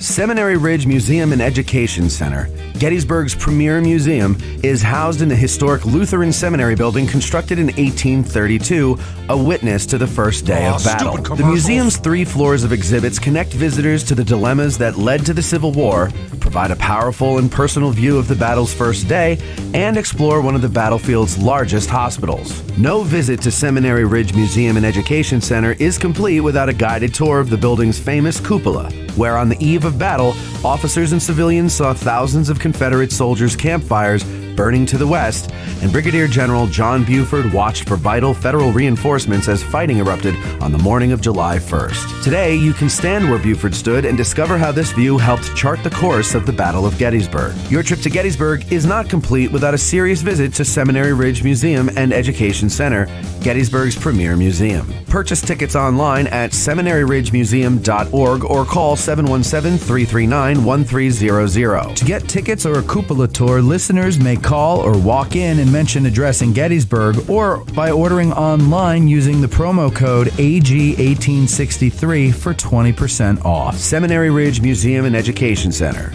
It began here. There's a devil to pay. If you're a lover of history, then go to trhistorical.com. There you'll find apparel, drinkware, decor, and more, featuring a wide range of interests from the ancient world to the Cold War. Looking to make an impression with the perfect gift? Well, TR Historical now offers gift cards and a vintage wrapping service for a truly unique presentation. And our listeners will receive 10% off plus free shipping in the U.S. when you use promo code GBERG1863. So go to trhistorical.com, TR Historical, for the love of history. Think outside the bus and let family-owned Gettysburg Tours take you on a cycling journey across the picturesque and historic Gettysburg battlefield. There's no better way than by bicycle to gain a feel for the terrain of the battlefield. Slow enough to see it all, yet fast enough to do it all. Follow the route of Union troops entering the fray as you ride to the site of the first shots of this epic 3-day battle. Feel the drama as you put yourself in the position of a Confederate soldier just before he steps off to make Pickett's charge. Take a stand with the heroic Colonel Chamberlain on the slopes of Little Round Top just before you view the fields of honor beneath you from its summit. All of our guides are officially licensed by the National Park Service. So don't get a sore neck trying to see out of your car and saddle up with Gettysburg Tours for a 360-degree view of America's most important piece of real estate. Gettysburg Tours. Think outside the bus. Go to gettysburg.com or call 717-752-7752 to book a battlefield experience you will never forget. You've heard us promote various ways that you can help us keep the show going, but one way we haven't pushed too much is our sutlery at addressinggettysburg.com/shop. That's a shame because we have designs over there by talented artists like Ty DeWitt of 1863 Designs and Mike Stretch of the Heritage Depot. So now we're promoting it. Buying shirts, hoodies, mugs, and other items from our sutlery not only helps us keep the lights on, but it also helps guys like Ty and Mike, and it helps spread the word about the show every time you wear an item or you sip from your mug. So head over to addressinggettysburg.com/shop and grab some merch. It's the perfect Christmas gift for the Gettys nerd in your family. That's addressinggettysburg.com/shop. Have you noticed our revamped website at addressinggettysburg.com? Well, that's the fine work of a man named Mike Stretch, and he also redid our logo for us. Both of them I originally designed, and both of them were originally horrible, but now they're nice, and that's all thanks to Mike. Mike has an awesome t-shirt company called Heritage Depot. There you'll find great designs based on Gettysburg and the Civil War with t-shirts and other types of merchandise. So go to heritage-depot.com and spruce up your Gettys nerd wardrobe. That's heritage-depot.com. Our favorite bookstore in Gettysburg is For the Historian, located at 42 York Street. It's because they have the best selection of Civil War books in Gettysburg, both new and used, and online they have even more to choose from. And if the Civil War isn't your thing, that's not a problem. This is For the Historian, after all. They cover history from the ancient world to the 21st century with a strong selection of World War II and American Revolution books. It's astounding how many thousands of titles from Osprey, Savas Beatty, UNC Press, and more they have in their store. And that's because, well, they have a warehouse too. And that's where they keep all the books that are available online at forthehistorian.com. And folks, if you go to forthehistorian.com now and order books until you're blue in the face, be sure you mention that you heard about them on Addressing Gettysburg in the Note to Seller box, and they will refund your shipping costs. And if you prefer to stop by when you're in town, well, you could do that too. Just mention Addressing Gettysburg at checkout, and they'll take 20% off the retail price of your item. So go to forthehistorian.com, or stop by 42 York Street, or you can call them at 717-685-5207. That's forthehistorian.com or 717-685-5207. You're listening to Addressing Gettysburg.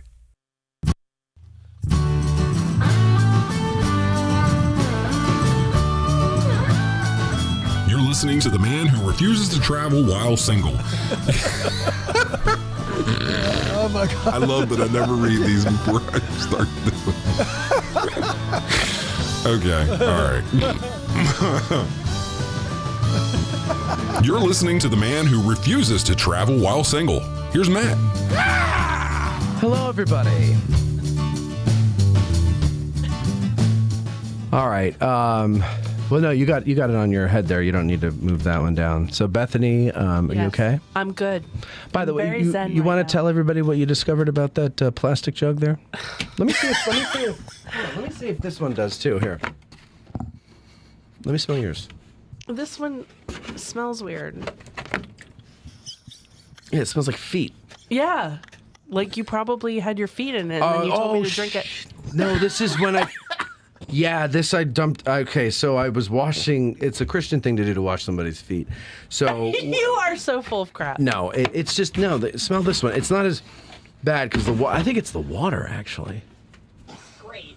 The water. Yeah. It's purified water, but it smells like feet. Like feet. But I'm so desperate, my throat. It has to do with. It's got to be the plastic. Listen, I don't know. People used to drink out of rivers. I know. They lived. Yeah, well, not very long. Listen, let me dream. I know. All right. All right, we got a familiar face here for a little bit here, Cameron Mallow. Cameron, you are now down at. Let me ask you a question first, really quick, Cameron. Do you speak out of your cheekbone or your mouth? Why? Because you got the mic to your cheekbone, not your mouth. Okay, there you go. All right, you are working as a seasonal ranger down at Fort McHenry. Oh, say can you see, Cameron? Tell me about it now. You got your Fort McHenry hat on. Well, it's not just Fort McHenry. Right. We got Also, the Hampton National Historical Site. Which is my favorite. Oh, yes. It's a beautiful plantation house that's been kept up over the years. And then I'm also helping with our Star Spangled Banner Trail, which is partners up with different groups that has stuff that deals with the War of 1812 in the Chesapeake. Okay. And you're also going to be cabin boy on a boat, I hear. I'm not going to be cabin boy or anything like that. I'm just going to be doing some interpretive programs on the boat. So now explain this to me. As a partnership with the Pride of Baltimore. So this is an old wooden sailing ship, I've understood. It's a replica of But still, it's a schooner. It's a wooden sailing ship, right? Yes. Does it have a motor or is it all wind? I think it does have a little motor in it for like when they're getting close to dock and all that. But for most part, they have to by law. I think so too. Yeah, but they run off sail all the time. It's had over 200,000 miles. Wow. Been all over the country. It's the third one of its represent. The one it did Of its what? Say that again. Yeah. There's been 3 of these type ships. So it's the third replica of what's the name of the ship? This one is called the Pride of Baltimore II. The first one went down when it got hit by a road wave in a rogue. The hell is a road wave? A rogue wave. Road wave. Okay. Where it just came in and hit them from the side. Gotcha. Wiped it out. Gotcha. It wasn't the ship. It was the weather. Mm-hmm. And 4 people went down with it. Oh my gosh. 8 people survived in a when was that? lifeboat. 1980s. Okay. Oh wow. Then Baltimore decided they wanted to rebuild it because everybody was pouring money in to have the ship back. Okay. So they rebuilt her. And she now has traveled over 200,000 miles. I think she's getting ready to celebrate her 35th birthday. And you said she just came back from spring break in Florida, right? She's been down in the Gulf, and she's on the way back up the East Coast right now. Oh, she's not back yet. She's still coming. No, she's still coming. So now, are you going to get to do that? Like when they travel with it, are you going to be able to do that? That would be so cool. What they do now is a partnership with the Yo ho ho and a bottle of rum. You That's have what to Cam's, sing if you're on a ship. You got to have sea How can shanties. you not sing if you're on a wooden ship like that? Lately, they've been doing a partnership. A with the pirate's parks. life for me. We drink and we pillage, we dump in the sand, and everybody's happy. Yo ho! Yes. What did you try to throw? The wire at me? I was going to try to throw something I could grab. Listen, it's all fun and games until somebody loses an eye. As long as that somebody Unless isn't it's me. you, Cam, because it'll fit right in on that ship, bro. Give you an eye patch. You could have an eye Yeah, patch. Cameron, you could be a No, pirate. I am not doing any of that. You should do that. We'll call you the Cyclops. I think though. You Now, see where this is already going Now, to? Cam. This is not Pirates of the Cam, I Caribbean. have a serious question. It's Pirates of the Camibbean. Oh no! I can't even handle you. The ship. Can I have a serious question. Yeah. So when I was at Fort McHenry a couple years ago, there was a group there of young, maybe teenage guys that were like dressed living historians, but I think they were from a group and they were singing Sea shanties? songs as they marched around the Fort McHenry. Do they still do that? Yes, they still do have that program. It's run by it's run by the parks living history coordinator and and deals with the weapons and black powder. They've been doing that program for years. He's very good at it. He's got everything needed. They were just last week doing dress rehearsal with Yankee Doodle. Oh, that's cool. Getting ready for to do Yankee Doodle because we raise the flag at 10 a.m. and then we lower it and put up the 50-star one at 4 p.m. each day. That experience was probably one of the best I've ever had at a historic site, because we went and we were there near the end of the day. So they lowered the flag, and they were marching back down to the visitor center at the bottom of the hill, and it was a beautiful day. The sun was setting, the wind was coming in off the ocean or the bay or whatever. Lovely. And then they were singing these songs, and I'm like, put him in the cell with a long hose on him. Put him in the cell with a long hose on him. I can't. What do you do with a drunken sailor? What do you do with a drunken sailor? I'm trying to be serious about my lovely experience. No, I'm sorry. I know, but we got I know. Mr. Goofball DJ over here. And it wasn't even me this time, Cam. Mr. Goofball DJ. That's the best name. I'm gonna get that embroidered on my shirt. Mr. Goofball DJ. Mr. Goofball But DJ. you gotta understand, this ship also represents a ship. Don't remember the name of it or the commander of the ship, but it went over the Britain during the War of 1812. It made it through the blockade. It went over there with a bunch of other ships, and they blockaded the English Channel on the British, and it forced them to bring ships back to England. They literally went up in the channel and said, "We've now blockaded your ship." When the ship came back, everybody started chanting, "There's the Pride of Baltimore." Ah, that's how she got her name. And then years later, they were looking for something to do in Baltimore. They built the ship. Then they had that devastation disaster. And then they... It's a wooden sailing ship. And then they brought her back. That made the whole place vibrate. Scared the bejesus out of me. You know, it's the ocean. Oh, my. What is that supposed to be? I don't know why it's it doesn't matter. Don't get hung up on the sound effects. Well, it scared me. I thought we were going to get wrecked into by a bus. What they do now, they got a small YouTube video about it out. They take the Pride to different ports during the summer in the Chesapeake, and they'll do trips out onto the water, 2-hour round trips. Take people out, let them experience what it's like on the Pride, and then they bring it back. Then they bring them back, and I'll be going out on those. So it's like is it a day trip or just a couple hours? 2 hours. 2 hours. At least, yeah. That sounds like you would think with like a sailing ship that you would need more than 2 hours. Yeah. Cam, have you ever been on a ship? A couple times, not like you don't long get distance. seasick. I was going to say, because if you do get seasick, I'm going to tell you I right would. now, it's going to be amplified on a sail ship. Yeah. Especially in rough seas. Well, I've already been doing my Army reading. hearty. Better get them sea legs. Yes. I can't. Like, I wouldn't be able to do that. Well, Sure you could. Sure you could, Beth. It's There's just in the Chesapeake, right? Yeah, we're it's just going out. Little bay cruise. Matt, this chair makes me motion sick sometimes. Like, I'm not going out on that. I'm sorry. Yeah. All right. Well, Cameron, hold on. We got somebody on the line. Oh, we got 2 calls on the line. Let's take the calls, see what what they're talking about. This looks like it says, yes, it's Lynn, and I'm Windows Can Work at Work McCann. So how you doing, Lynn? Are you kidding me?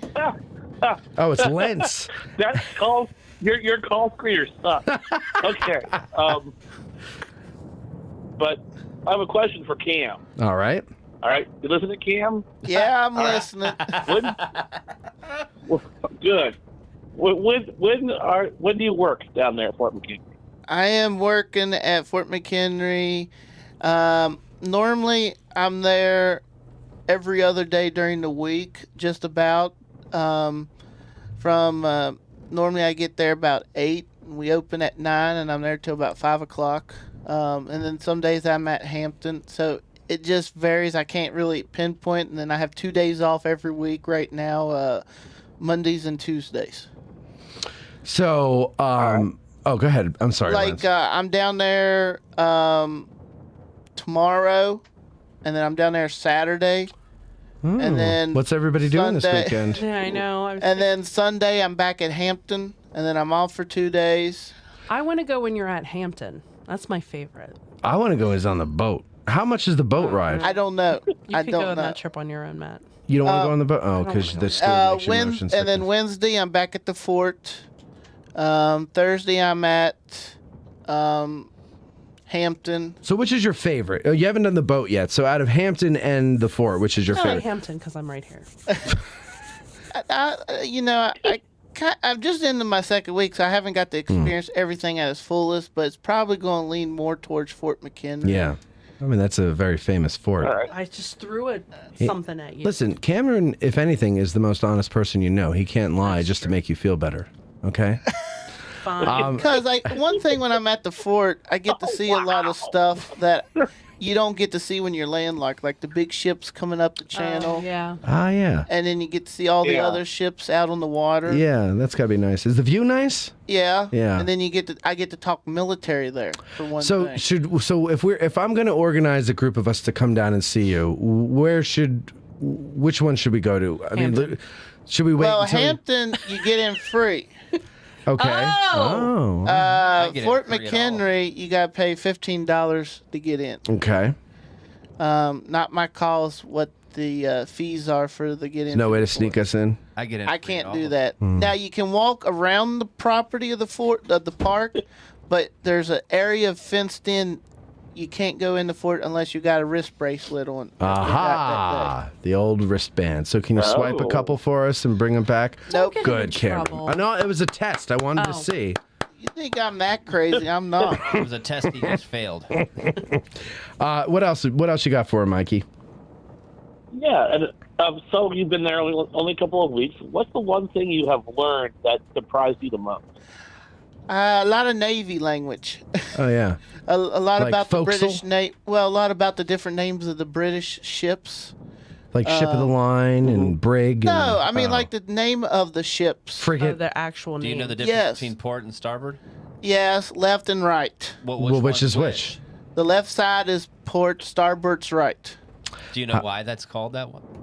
I don't know. I just knew it was left and right.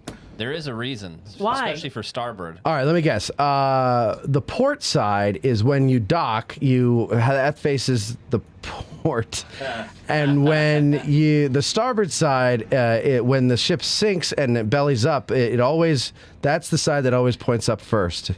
I don't know. You are. Listen. Hey, at least I took a It's stab very at it. ingenious. That's what I'm saying. Go ahead. Were you asking me? Yeah. No, I don't know. Jesus. You acted like Debbie, no, don't worry, guys, everybody relax. We have a Googler for this. Debbie, Google away. All right, Mike, what else you got? Well, I wasn't even done yet. I'm sorry, Cameron, what else you got? Learning about the ships, I've got to learn about the one ship, the HMS Surprise. Yes. They literally named it that? Yeah, that was the name of it. Speaking of the microphone. They literally named it that? That was the one. That was the one that Francis Scott Key's ship was tied off to make And sure it didn't Did get it, nowhere. was it surprise exclamation point? Yes, the No, surprise. It was called HMS Surprise. And what does Spelled HMS out. stand for? Her Majesty's Service. Or ship, I thought. I don't know. I know It's Her either Majesty's his or her Majesty's ship, isn't that right? Something like. Debbie, that's the second thing we needed to Google.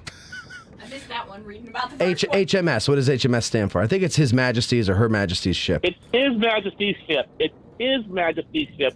This is George III we're talking about, still in charge of England at the time. Yeah. It is Okay, it's but I'm There saying you his go. or her because if Queen Elizabeth had one commissioned, then it would be her. You are correct. Who's correct? You are. I am? Her or His Majesty. So say that louder, Debbie. It's HMS stands for Her or His Majesty's ship. Eat my shorts, Lentz. Also, violence. I also got HMS Surprise here. Come on. Now- man, All right. Fair enough. 1812. Let's go. All right, Mikey. All right. And then also HMS was also recently was used in a movie, the name for a ship at the time frame, called Master and Command. You mean the surprise? Oh, the surprise. Yeah, the surprise was. Yes. Then also the Volcano was the ship that fired the first shot on Fort McHenry Okay. and fired the last shot. Uh-huh. And then also the way to tell the difference between a mortar ship and a rocket ship. A rocket ship's got 3 masses, if I remember correctly, and the mortar ship only had 2 masses. Yeah. Because they would Masts. have masts because they would have the mortars in the middle. Yeah. Where do babies come from? Oh my! The stork. The stork, exactly. You're Mike, trying to throw me off. I am. Mike, thank you for the call. Mike, are you working late tonight? You going to join us for dinner? Working late tonight. Okay. unfortunately. Oh, and you're up in Carlisle anyway. All right, Mike. Take care of yourself. We'll talk to you later. Yep. All right. Bye. All right. Let's go ahead, Kim. You got something else you want to say? Well, Okay. You was over there. That's all right. No, we got Ethan on the phone. Ethan, go ahead. Cameron, Yes. 2 weeks ago, I received a letter from the Department of the Interior. Why is your phone tapped? Why is your phone tapped, Why is your Cameron? phone tapped? Don't look at me on that. I don't know nothing about that. That's not my department. Oh, the Joker's on the line. I just have to ask, how far did he jump when I said that? No, he There didn't was a joke. look of confusion. Yeah, he was very What scared. in the world? You'll have to go and watch it. He was like, "What is he talking about?" Now, this is, of course, you recognize this All right, voice. guys, This is you recognize this voice. This is President Joe Biden. He's on the phone to mess with you, Mr. President. It's great to talk to you today. No, we're not going down that channel now. Okay, we're not going down the presidential channel with you, sir. No. We're very sorry to hear C-SPAN? that. No C-SPAN today. All right, Ethan. I'm sorry. This isn't Joe Biden. Cameron's very. What are you looking at me like that for? Wait, you're just. You look like you're about to cry. Are you all right? No, I'm not. You're not all right? Don't fart, Cameron. What's wrong with you? What's wrong? What did I do? I'm fine. Just Okay, you and your all little right. jokes over there. It's not a joke. I'm just making sure, you're talking. I'm fine. All right, Cameron's fine. Ethan, is that all you wanted, just to mess with Cameron? I just wanted to bust on him, yeah. Okay. Well, the tears are welling up in his eyes now. I can see it. Well, what's that shininess I see in your eyes, Cameron? Nothing. It's the glow of youthful experience. Oh, is that what it is? Mine are all faded and gray. It's a glow. All right, Ethan. Thank you. He's living his Maybe it's a dream as glisten. a member Thank you for the call, of the Ethan. National Park Service staff. It's a glisten. I'm not at my dream yet, but I'm close. You're getting there you there. go. You're Every closer day, than me. Cameron, every day is a step closer to your dream. Just like every word we speak All right, is a don't step start closer preaching. to. You doing news or events first? Oh. She's the gal who knows what's what's going on. And So you take don't know notes. there's a battles test in at the West end. Virginia. Here's AG Today's lead anchor, Veronica Brestensky, with news, traffic, weather, sidewalk conditions, and what's happening this weekend. I must have all possible information. So what is going on in the news? So I wanted to point out two things. I don't have a lot of news. I'm All sorry, right. everyone. I'm not as Oh good wait, as I'm sorry. My Veronica. pirate ship effects are still going. Let me stop that. Okay, sorry. There's What's that? I have the port and starboard. All right. What's the Yeah, answer let's to do port that. and starboard? This is news. Here, honey. This is news. Yeah, honey. Okay. Come over here, honey. Who's honey? All right, so according to Google, most sailors were right-handed, so the steering oar was placed over and through the right side of the stern. Sailors began calling the right side the steering side, which soon became starboard by combining two Old English words, star meaning steer and board meaning side of a boat. Hey! And And therefore, port. port is the side that they would pull up on because it did not have. See, okay, so I was you kind of were right. Yeah, I was kind of right, ladies and gentlemen. And again, that goes back to what you were saying before, Bethany, is everybody's used to you being a goofball idiot, and then when you say something serious, they think it's a joke. Matt, you got to know Exactly. that close only counts in horseshoes and hand grenades, buddy. That's true. Not close enough for a piece of pie, though. No, it is pie. not. Or cigar, right? What kind of pie are we giving away for people who are close? Humble pie. Apple pie. Humble pie. That's the kind of pie I'm eating right now. Humble pie. So what's going I have on two in the things. news today? There were two things. One that has kind of even affected me in my little realm of influence. Really? Mhm. Is it distracting you? No. Oh, okay. I can't do my work. All right.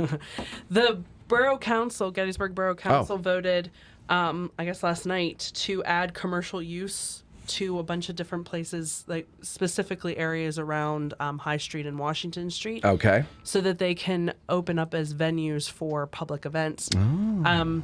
So there was a lot. It went on for a lot longer than most borough votes do. So yeah, because somebody contested it or And somebody something. contested it, and then. Why do people have to do that? Well, I mean, I get both sides of the argument. All right, what was I really the do. contestant side? So one side was that they wanted to open this as a venue because they couldn't afford the building without doing something with it. Making money off of it. Yeah, Okay. or having That sounds- some way. That sounds super reasonable. Yeah, I agree. The You got to other make side money. being like, I live here. I don't necessarily want just random Joe Schmoes coming here into my neighborhood and. Like if for you do- weddings for and- weddings and stuff like that, where there will maybe be a lot of drinking and people don't always act the way they should. Hmm. And I live here and I want my quiet neighborhood. I get both sides of that argument. Okay, I do too.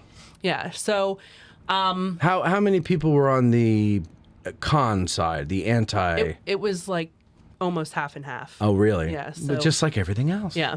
Pays to be a winner, though, doesn't it? Yeah. It does. So Pays that to have has winners on your passed. side.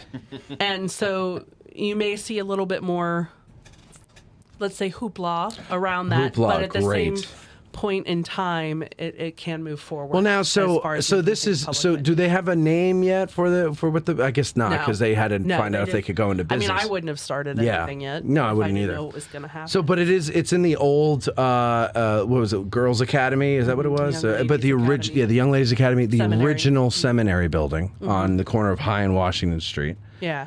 And Was the one that was the main place they were talking about. But there will be other places. Like it's not just that one house. unrelated to that place. Yeah. Okay. It'll be like the zones, I guess they Right, call yeah. it borough zoning. So that's good. So they get to do it. So that means, ladies and gentlemen, that at some point you'd be able to have your wedding reception down here in Gettysburg at the historic what is it? Young Ladies Academy, and the original seminary building. Now, don't confuse that with the Schmucker Hall, that we think of as the seminary. This is before that. This is the original seminary building. Original. He can't even say words right today. I know. What's wrong with me today? I wonder if it's contagious. Something's got into me there. I have a hard time with names sometimes. There's all kinds of wise tales out there. I'm telling you. Believe me, Cam, you already had me crying earlier, so it's okay. You're all right, honey. I promise. So the other got one out of thing I hand. wanted to throw kind of a shout out to HGAC. They're opening a tour of McAllister's Mill. Oh. That'll start on Saturdays at 11 a.m. through August, and it'll meet nice. on the property of McDuffers. In the parking lot there, Mulligan Yeah. McDuffers. Yeah. Very nice. And they are the ones I also wanted to, because this is kind of something people don't ever think about, who replaces those signs, those big blue informational historic site signs. Oh, yeah. HGAC has been helping with that, along with the technology education program at the Gettysburg High School, Okay. to redo those signs. Oh, very nice. I think they've replaced 11 so far. And so they're still working on that. There'll be an ongoing You're project. talking the obviously. historic markers that are Correct. all over the place. Yeah. The field hospitals. No, not no. the blue ones that say Field Hospital. No, the old ones with the big blue and ones, yellow the fancy writing. Ones. You know, That are like the who state puts that up? markers? The state Yeah. puts that up, right? Yeah. Oh, They're all over the place. Yeah. ours in West Virginia are white and black. Oh, yes, they are. State mark. I think the ones in Virginia I saw were black and white as well. Yeah. So that's a huge project, and no one ever thinks about. There has to be somebody that works on those, Sure. or they will continue to look like poo. So here we are having an organization that's worked their butts off to get that done. So congratulations on them. You know what I think the shame of those things is that a lot of them are just like on the side of a road, no shoulder, 45, 50 mile an hour speed limit. No one ever sees them. I know, but have you ever seen some people have those bumper stickers that say like "I stop, I brake for historic markers"? I need one of those. If anyone has one of those and knows where I can get one, I Probably would love Google one it. of those. You could probably Google it. I know, but I don't do that. Well, you want Debbie to do it for you? Can you Google me I love you. Thank you. Debbie's the Googler. All right, what else? I can't buy it on Amazon. So you've looked. Well, no. I just don't buy things. Oh, you don't do Amazon. Well, everybody's musical today. Yeah. Sorry. Yeah. Okay, that's it for news. Because Well, wait, I got told you I didn't have a lot. some news for you here before we get to the events because I got an event as well. News, ladies and gentlemen, news studio. I have started. Yeah, we went over there yesterday. I went there with Jesse Wiedelson's husband, Bill. He's going to cut a hole in the wall for us. And we went over to see if there was an electrical wire that would be in the way of the cut. That's good to check. Yeah. And so once Bill gets out of the hospital, we're going to work on making that window there in the wall. Well, because we forgot to turn the power off when he was cutting through the wall. See, I didn't get the segue. I thought there was legit something wrong. No. He's fine. They're going away to Ocean City this weekend. So they're going to be, but anyway, we're going to do that. But, everybody in the room here, painting pizza party, because we're going to do some painting. Okay. I'm going to get, once I You get gonna get blue and gold? Yeah, I'm going to do the colors of West Virginia. Yeah, there you go. No, you know what I'm going to do? I'm going to try to replicate this room as much as we can, because when we moved last year to Colby's studio, people that don't even watch the show were like, something's different about the show. I don't know what it is. I'm like, well, we moved to a new studio, but how would you know that? You don't watch it. You just listen to it. And they're like, I don't know. I could just tell something's different. Like, I guess there was a different vibe. And then people that did watch the show, they'd gotten used to this Ambiance. whatever you call this. Ambiance. Sandwich. This 12-year-old's clubhouse is basically what this is like. And they didn't it's not that they didn't like it, it's just that it took a little getting used to for them. Mm-hmm. I get that. So this room, it's actually 3 rooms. It's a suite. Ooh. And we'll have room for a sitting area. We'll have room for a green room. Yeah, it's like right as soon as you walk in the door, it's a green hallway, like a reception area, I guess. I guess there should have been like a receptionist desk there, or at one point. You want it? You want to put a desk there and be a receptionist? Oh my gosh, would that not be the most fun? You ever? could be Am Bailey from I getting a Jennifer. car so I can just bust in? No. I was thinking Rosanna. So that's the problem, Cam, is that I get one card, and it's a key card. Got to put up to the sensor. But no, we'll don't worry. You can. Well, unfortunately, the way it's going to go, I guess, is if you're not here by showtime. You can't get in. You can't get in because I don't see my phone is set up for the for the call-ins. That's why you need a receptionist. So that's why we need a receptionist. Why don't you just put something on your wall so that when somebody comes to the door, you just hit a button outside And a the light door, blinks. and a light will blink in the studio, letting you know somebody's at Cam, the door. you gonna pay to get that put? Yeah, in, you pay to install it, and we'll. It ain't. You could go to Walmart somewhere like that and buy that. That's abbreviation. Bonfire. All right. So anyway, we're going to work on that over the course of the next few weeks, and hopefully there won't be an interruption in shows and AG Today shows because I'll record here still and do shows here still while renovating that place over there. And then once that's done, I'm going to try to move all this stuff. Colby, I might need to borrow you for a day in your truck. Well, that's what happens when you get trucks like that's that's why I got rid of mine. People know you I have got a truck too. Yeah, but he's got a bigger truck. Mine's bigger. Anyway, so no, we're not going to get into whose truck is bigger contest here, okay? I leave his Tonka toy at the strike. His Tonka toy. Live this weekend where the action is. What's there to do and see when you're in town this weekend? Here's Valerie, Veronica to fill you in. It's all covered. Kathy. No. I can't do my work. Don't you threaten me, you little son of a bitch. No. I recognize that. It's all covered. Why, Ike? Whatever do you mean? Those two You sexist bitch. All right. Go ahead. Okay. It's events. Events. Veronica asked me to mention and give a shout out to the Culpeper Battlefield Tour is hosting a real-time battlefield tour and living history with a cavalry and artillery group. Ooh. Wow. Or reenactment.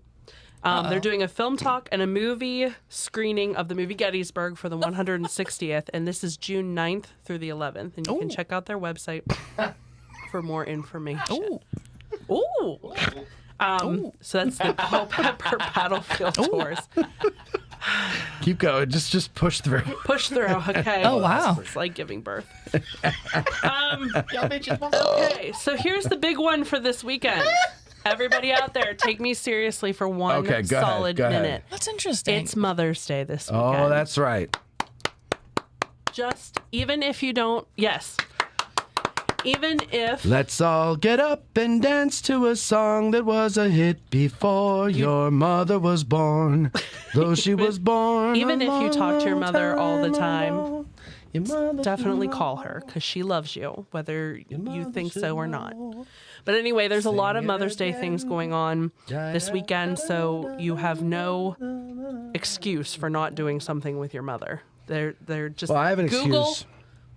I'm all the way down here, and she's all the way up there. My mother's 4 hours away. Mine's and too. I am still doing things with my mother. We're doing a what do you call it? Zoom? Yes. There it is. I recognize the hand signal. Yeah, we could do you. that. We could do a Zoom. But here's the, we're doing one at the Children's Museum from 1 to 3 on Sunday the 14th. Uh-huh. You can, we're doing like teacup succulant planters. So you can plant. Succulents in a teacup? Uh-huh. Okay. What is a succulent again? Is that like... It's like a plant. I don't know. You're asking me things I don't know. Cam, what's the HMS I just look at Debbie and she's like, here I am. I'm going to Google it. I said, what's the HMS Surprise? It was a British ship. Oh, I was hoping you would just say ship, and we kind of keep this one-word answer thing going a little bit, but it didn't play out that way. Sorry. What? Well, she was giving you one-word answers, so I was hoping Cam would carry it on, and then maybe you'd pick it up. Oh, okay. I have to tease it out of you a little bit. I got to give you a few examples first, but it backfired. Duh! So the Children's Museum, we're doing that one from 1 to 3 on Sunday the 14th. On the 13th, I'm just going to keep going, guys. Just keep going. Just listen to the sound of my voice. Ignore everything he's doing. Yes. Ignore us. The cutest one, even outstripping me in cuteness factor at the is the Creekside Farm and Market. They are doing a calf and goat snuggle time for Mother's Day on the 13th. Wait, so you can a calf and goat? Like baby goats. Snuggle time? Okay. Snuggle time for Mother's Day, so you can take your littles and go there and snuggle some little animals for Mother's Day. Wait till the kids want to take the goats home. Yeah, right. Or you get a goat fungus. But anyway, there is no dearth of events for Mother's Day this I weekend. like that. I love Please, that. I love the word dearth. Please, please, please, please, please take advantage of what You is can being still offered come to to you. Fort Hello, exactly. What? There you go. What, Cam? They can still come to Fort McHenry. We're still raising. There you go. Moms love Fort McHenry, right? You going to raise a Mother's Day flag? No, At we the raised Hampton, the I'm sure ball. they're We doing raised the things War of 1812 flag. Oh, you do? Big, huge flag, huh? No, Tell us Is the it the story about actual this, flag? Cameron. No, it's not the actual flag. it's a reproduction, full size. It's a replica. So what is now tell us the story about the flag, because this is interesting. You're going to like this, ladies and gentlemen. Give Cam a listen. Sorry.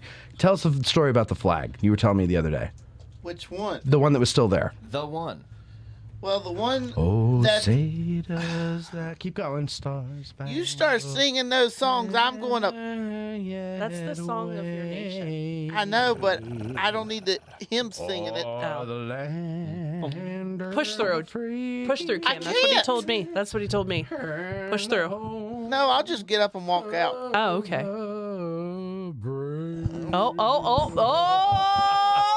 He's bluffing. You better pay attention to me or I'm going to leave. All right, go ahead. Now tell me the story about the flags. Please hurry. We're all hungry.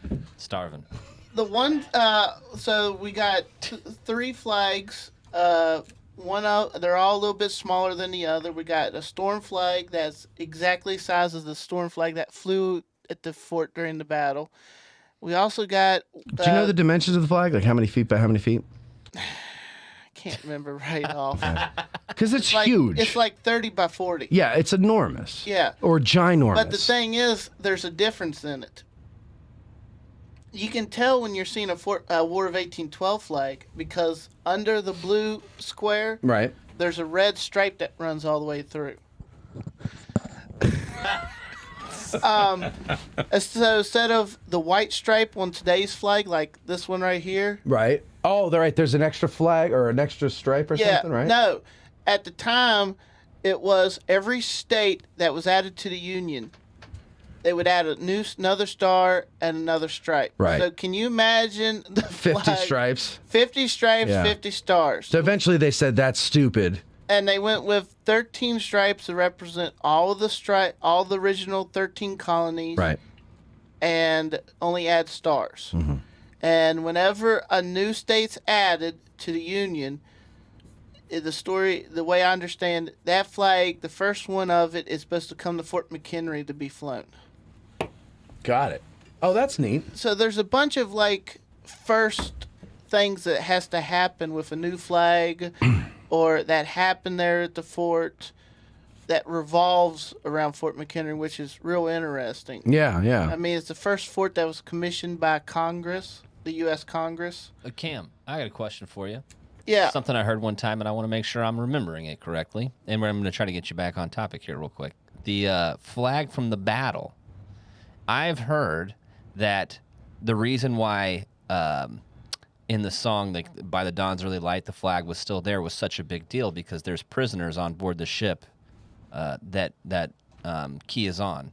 And the British tell them that they make a deal to get these prisoners back or something, but they're going to start bombarding. The whole British fleet is going to start bombarding the fort. Well, throughout the night, they are aiming specifically at that flag. And I heard that the men in the fort kept running out, and because the pole or however they had it affixed was damaged, so that the men had to keep going out and holding it erect throughout the bombardment. Is that true? You mean they had to hold the pole up? Like hold the flag up so it was still in the air because it was at an angle apparently. I had not heard that right off yet, but I always thought it was that our flag was still there just because they made it through the night of they made it through the night. Yeah. During the battle, right after the battle started, it started raining. Right. So the storm flag that they had there, started just drooping down. From like the the mountain in West Virginia, Oh, Cameron. very funny. It drooped mountain.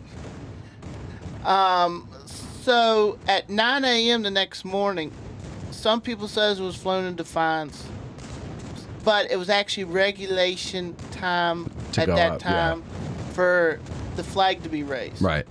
So the flag was raised at 9 a.m. as the clouds were parting, and that's the flag Francis Scott Key saw, the Garrison flag, that inspired him to write the song.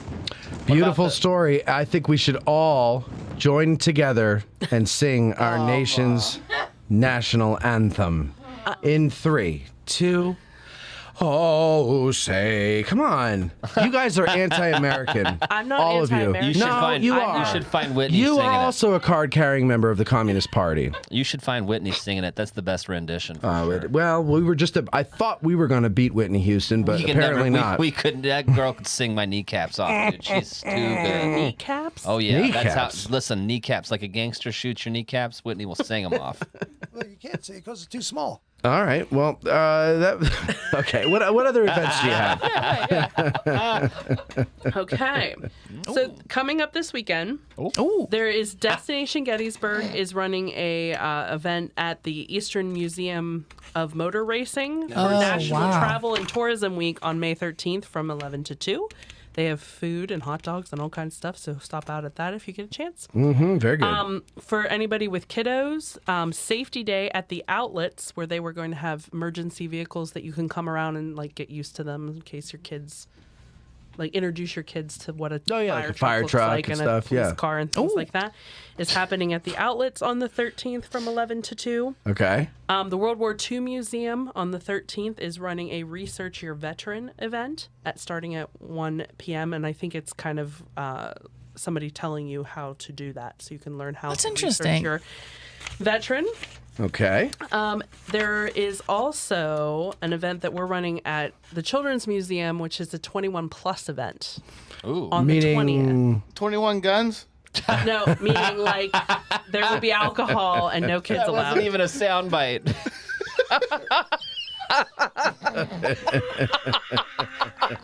That was an actual response. Your comedic timing is flawless, Cam. It's Well done. flawless. Well done. So there will Wait a minute, Joe's in here? Joe, no, that's my friend Pete. 21 plus event. So 21 plus event. Mm-hmm, meaning Okay, you have to be 21 or older. you have to be 21 or older. Alcohol? There will be alcohol. Yes. You will go through the Children's Museum. We have some more. We've kind of upgraded the normal exhibits within the museum to be more adult friendly. And it's Well, from so wait, 6 what to does that 9. mean though? Adult friendly? Like there's blood and guts? Like what do you do to make it adult friendly? Normally, I'll give you an example. Yes. Normally, you deal with Bob. He is our mannequin there where you Sure. can dress his wounds and stuff like that. But this time you this deal with time- Savannah. We have one of those medical legs that you can pull a bullet out. Oh, that's awesome. Oh, I thought you were going to see Yeah. like a leg you could drink out of. No. That would be cool too. So when is this? I want to go to This this. is on May 20th Oh, I'll be in Germany. from 6 to 9. There is a registration fee. Oh, damn there will it. be food and drinks. So, and you can get tickets for that at gettysburgfoundation.org. All right, that sounds really cool. That is It super is cool. going to be Do fun. you can you? Is it like one of those things where you can actually suture a wound? Yes, but we're just going to do the bullet taking out. Yeah, the extraction. Mm-hmm. I Like a because I've been big doing these operation. shows with Rick Schrader and Fran Fayak, medical shows, Mm-hmm. and I'm becoming more and more interested in it. And I saw on Amazon for like not a lot of money, it's like $40-50, I think, this thing, and it's like a silicone thing that feels like skin and moves like skin, but it's got different shaped and styled cuts, and then it comes with a suture kit, and I actually I just ordered it. People how to do You never that. know when you're going to have to sew somebody up. The cool part about this is the museum, of course, is meant for kids. Yeah. But this is a chance for adults to go through and just see play like a kid, Right. but at the same time have an adult version of that. So Yeah, that's a good idea. Yeah. And then you're probably going to have some old lady who's going to come in and not like it. Try to ruin the whole You thing. try to ruin the whole thing. Oh my God, they're taking this stuff. Oh, it's so unnatural, and this is going to look horrible, and this is bad, and how can they do that? That looks slippery, and this looks bad, and that's a bad color, and oh my God. No, that's With who? That's Victoria. Was that Veronica's mom? No. Kate. Kathy. Call her Kate. Kate? You mean Kathy? Kathy. Yeah. Kathy. Is it 21 guns? Kate. You're a little too familiar with her there, Cam, calling her Kate. You know? Kathy, I mean. Cam, Kathy. You're making my day right now, dude. Kathy. All right, what else you got? Kathy. That's it. Oh, that's it? That's abbreviation. All right. No. So that's it. We're great. We're crazy. Where are we going to eat, ladies and gentlemen? Where do you want to go? Anybody have an idea?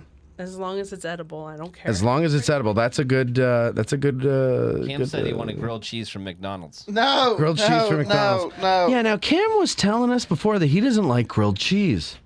I never really got into it. That's amazing, my friend. Did you ever have grilled cheese with mustard on it? Nope. It'll change your life. I don't know about that. I might try brown mustard or yellow Regular old or yellow. Dijon. Regular yellow. See, I feel mustard. like the grain brown mustard would be the route I would. Yeah, that's the first thing that popped in my head. You gotta Western PA it a little bit. No, Yeah, they so- put French fries on Yeah. their salads out there, man. And your point?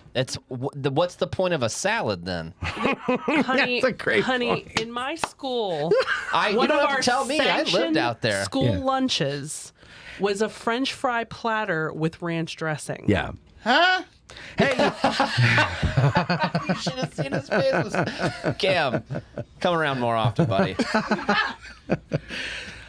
Yeah, that is funny though. Like French fries and all that stuff on a salad. What's the point? I'm eating healthy. There's no point to it. The point is good taste. Yins want to go out somewhere. I need to go Yins. somewhere Want some healthy. rolls? I need to go What's somewhere that? healthy. Let's go get a salad What's with the sandwich? cheesesteak Well, might as well ingredients go and to French fries on what's it. the I don't know if sandwich we with the should because coleslaw? the last time they about threw us out of that one. Is it because of something you said? Yeah, it was they threw you out. No, they did. They about threw me and you out.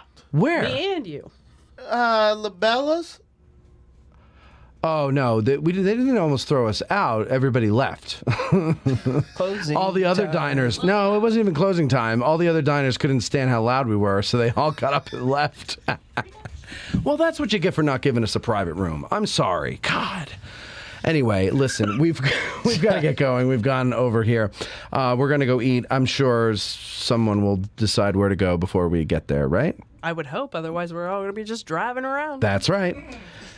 And that's it. So I hope you enjoyed the show, ladies and gentlemen. We enjoyed talking to you. Thanks for the calls. Thanks for the comments. Beth, thanks for filling in for Veronica. Thanks for Googling Debbie. Thank you, Colby. Thank you, Cameron. We'll see you all next week. Addressing Gettysburg Today is hosted and produced by Matt Callery and Veronica Brestensky, Esquire. Engineered by Colby Sumner and maybe, sometimes, someone else. Guests of the show stay wherever they want. That's not our concern. To be a guest on the show, send an email to matt@addressinggettysburg.com. Addressing Gettysburg Today broadcasts from the Gettys Bike Tour studios. To get a 15% discount on your next tour with Gettys Bike, call 717-752-7752.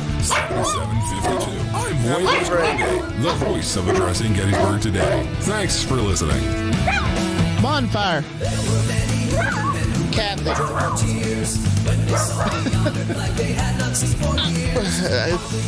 Oh, shit. What happened? Hey, what happened? Hey, what happened? Oh, there's a swamp dragon. No! No! You sexist bitch. Ooh. You bitches up for food?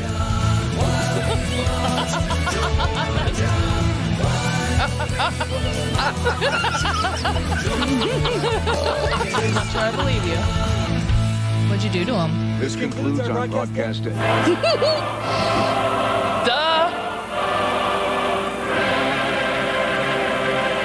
I've never heard of that. Otter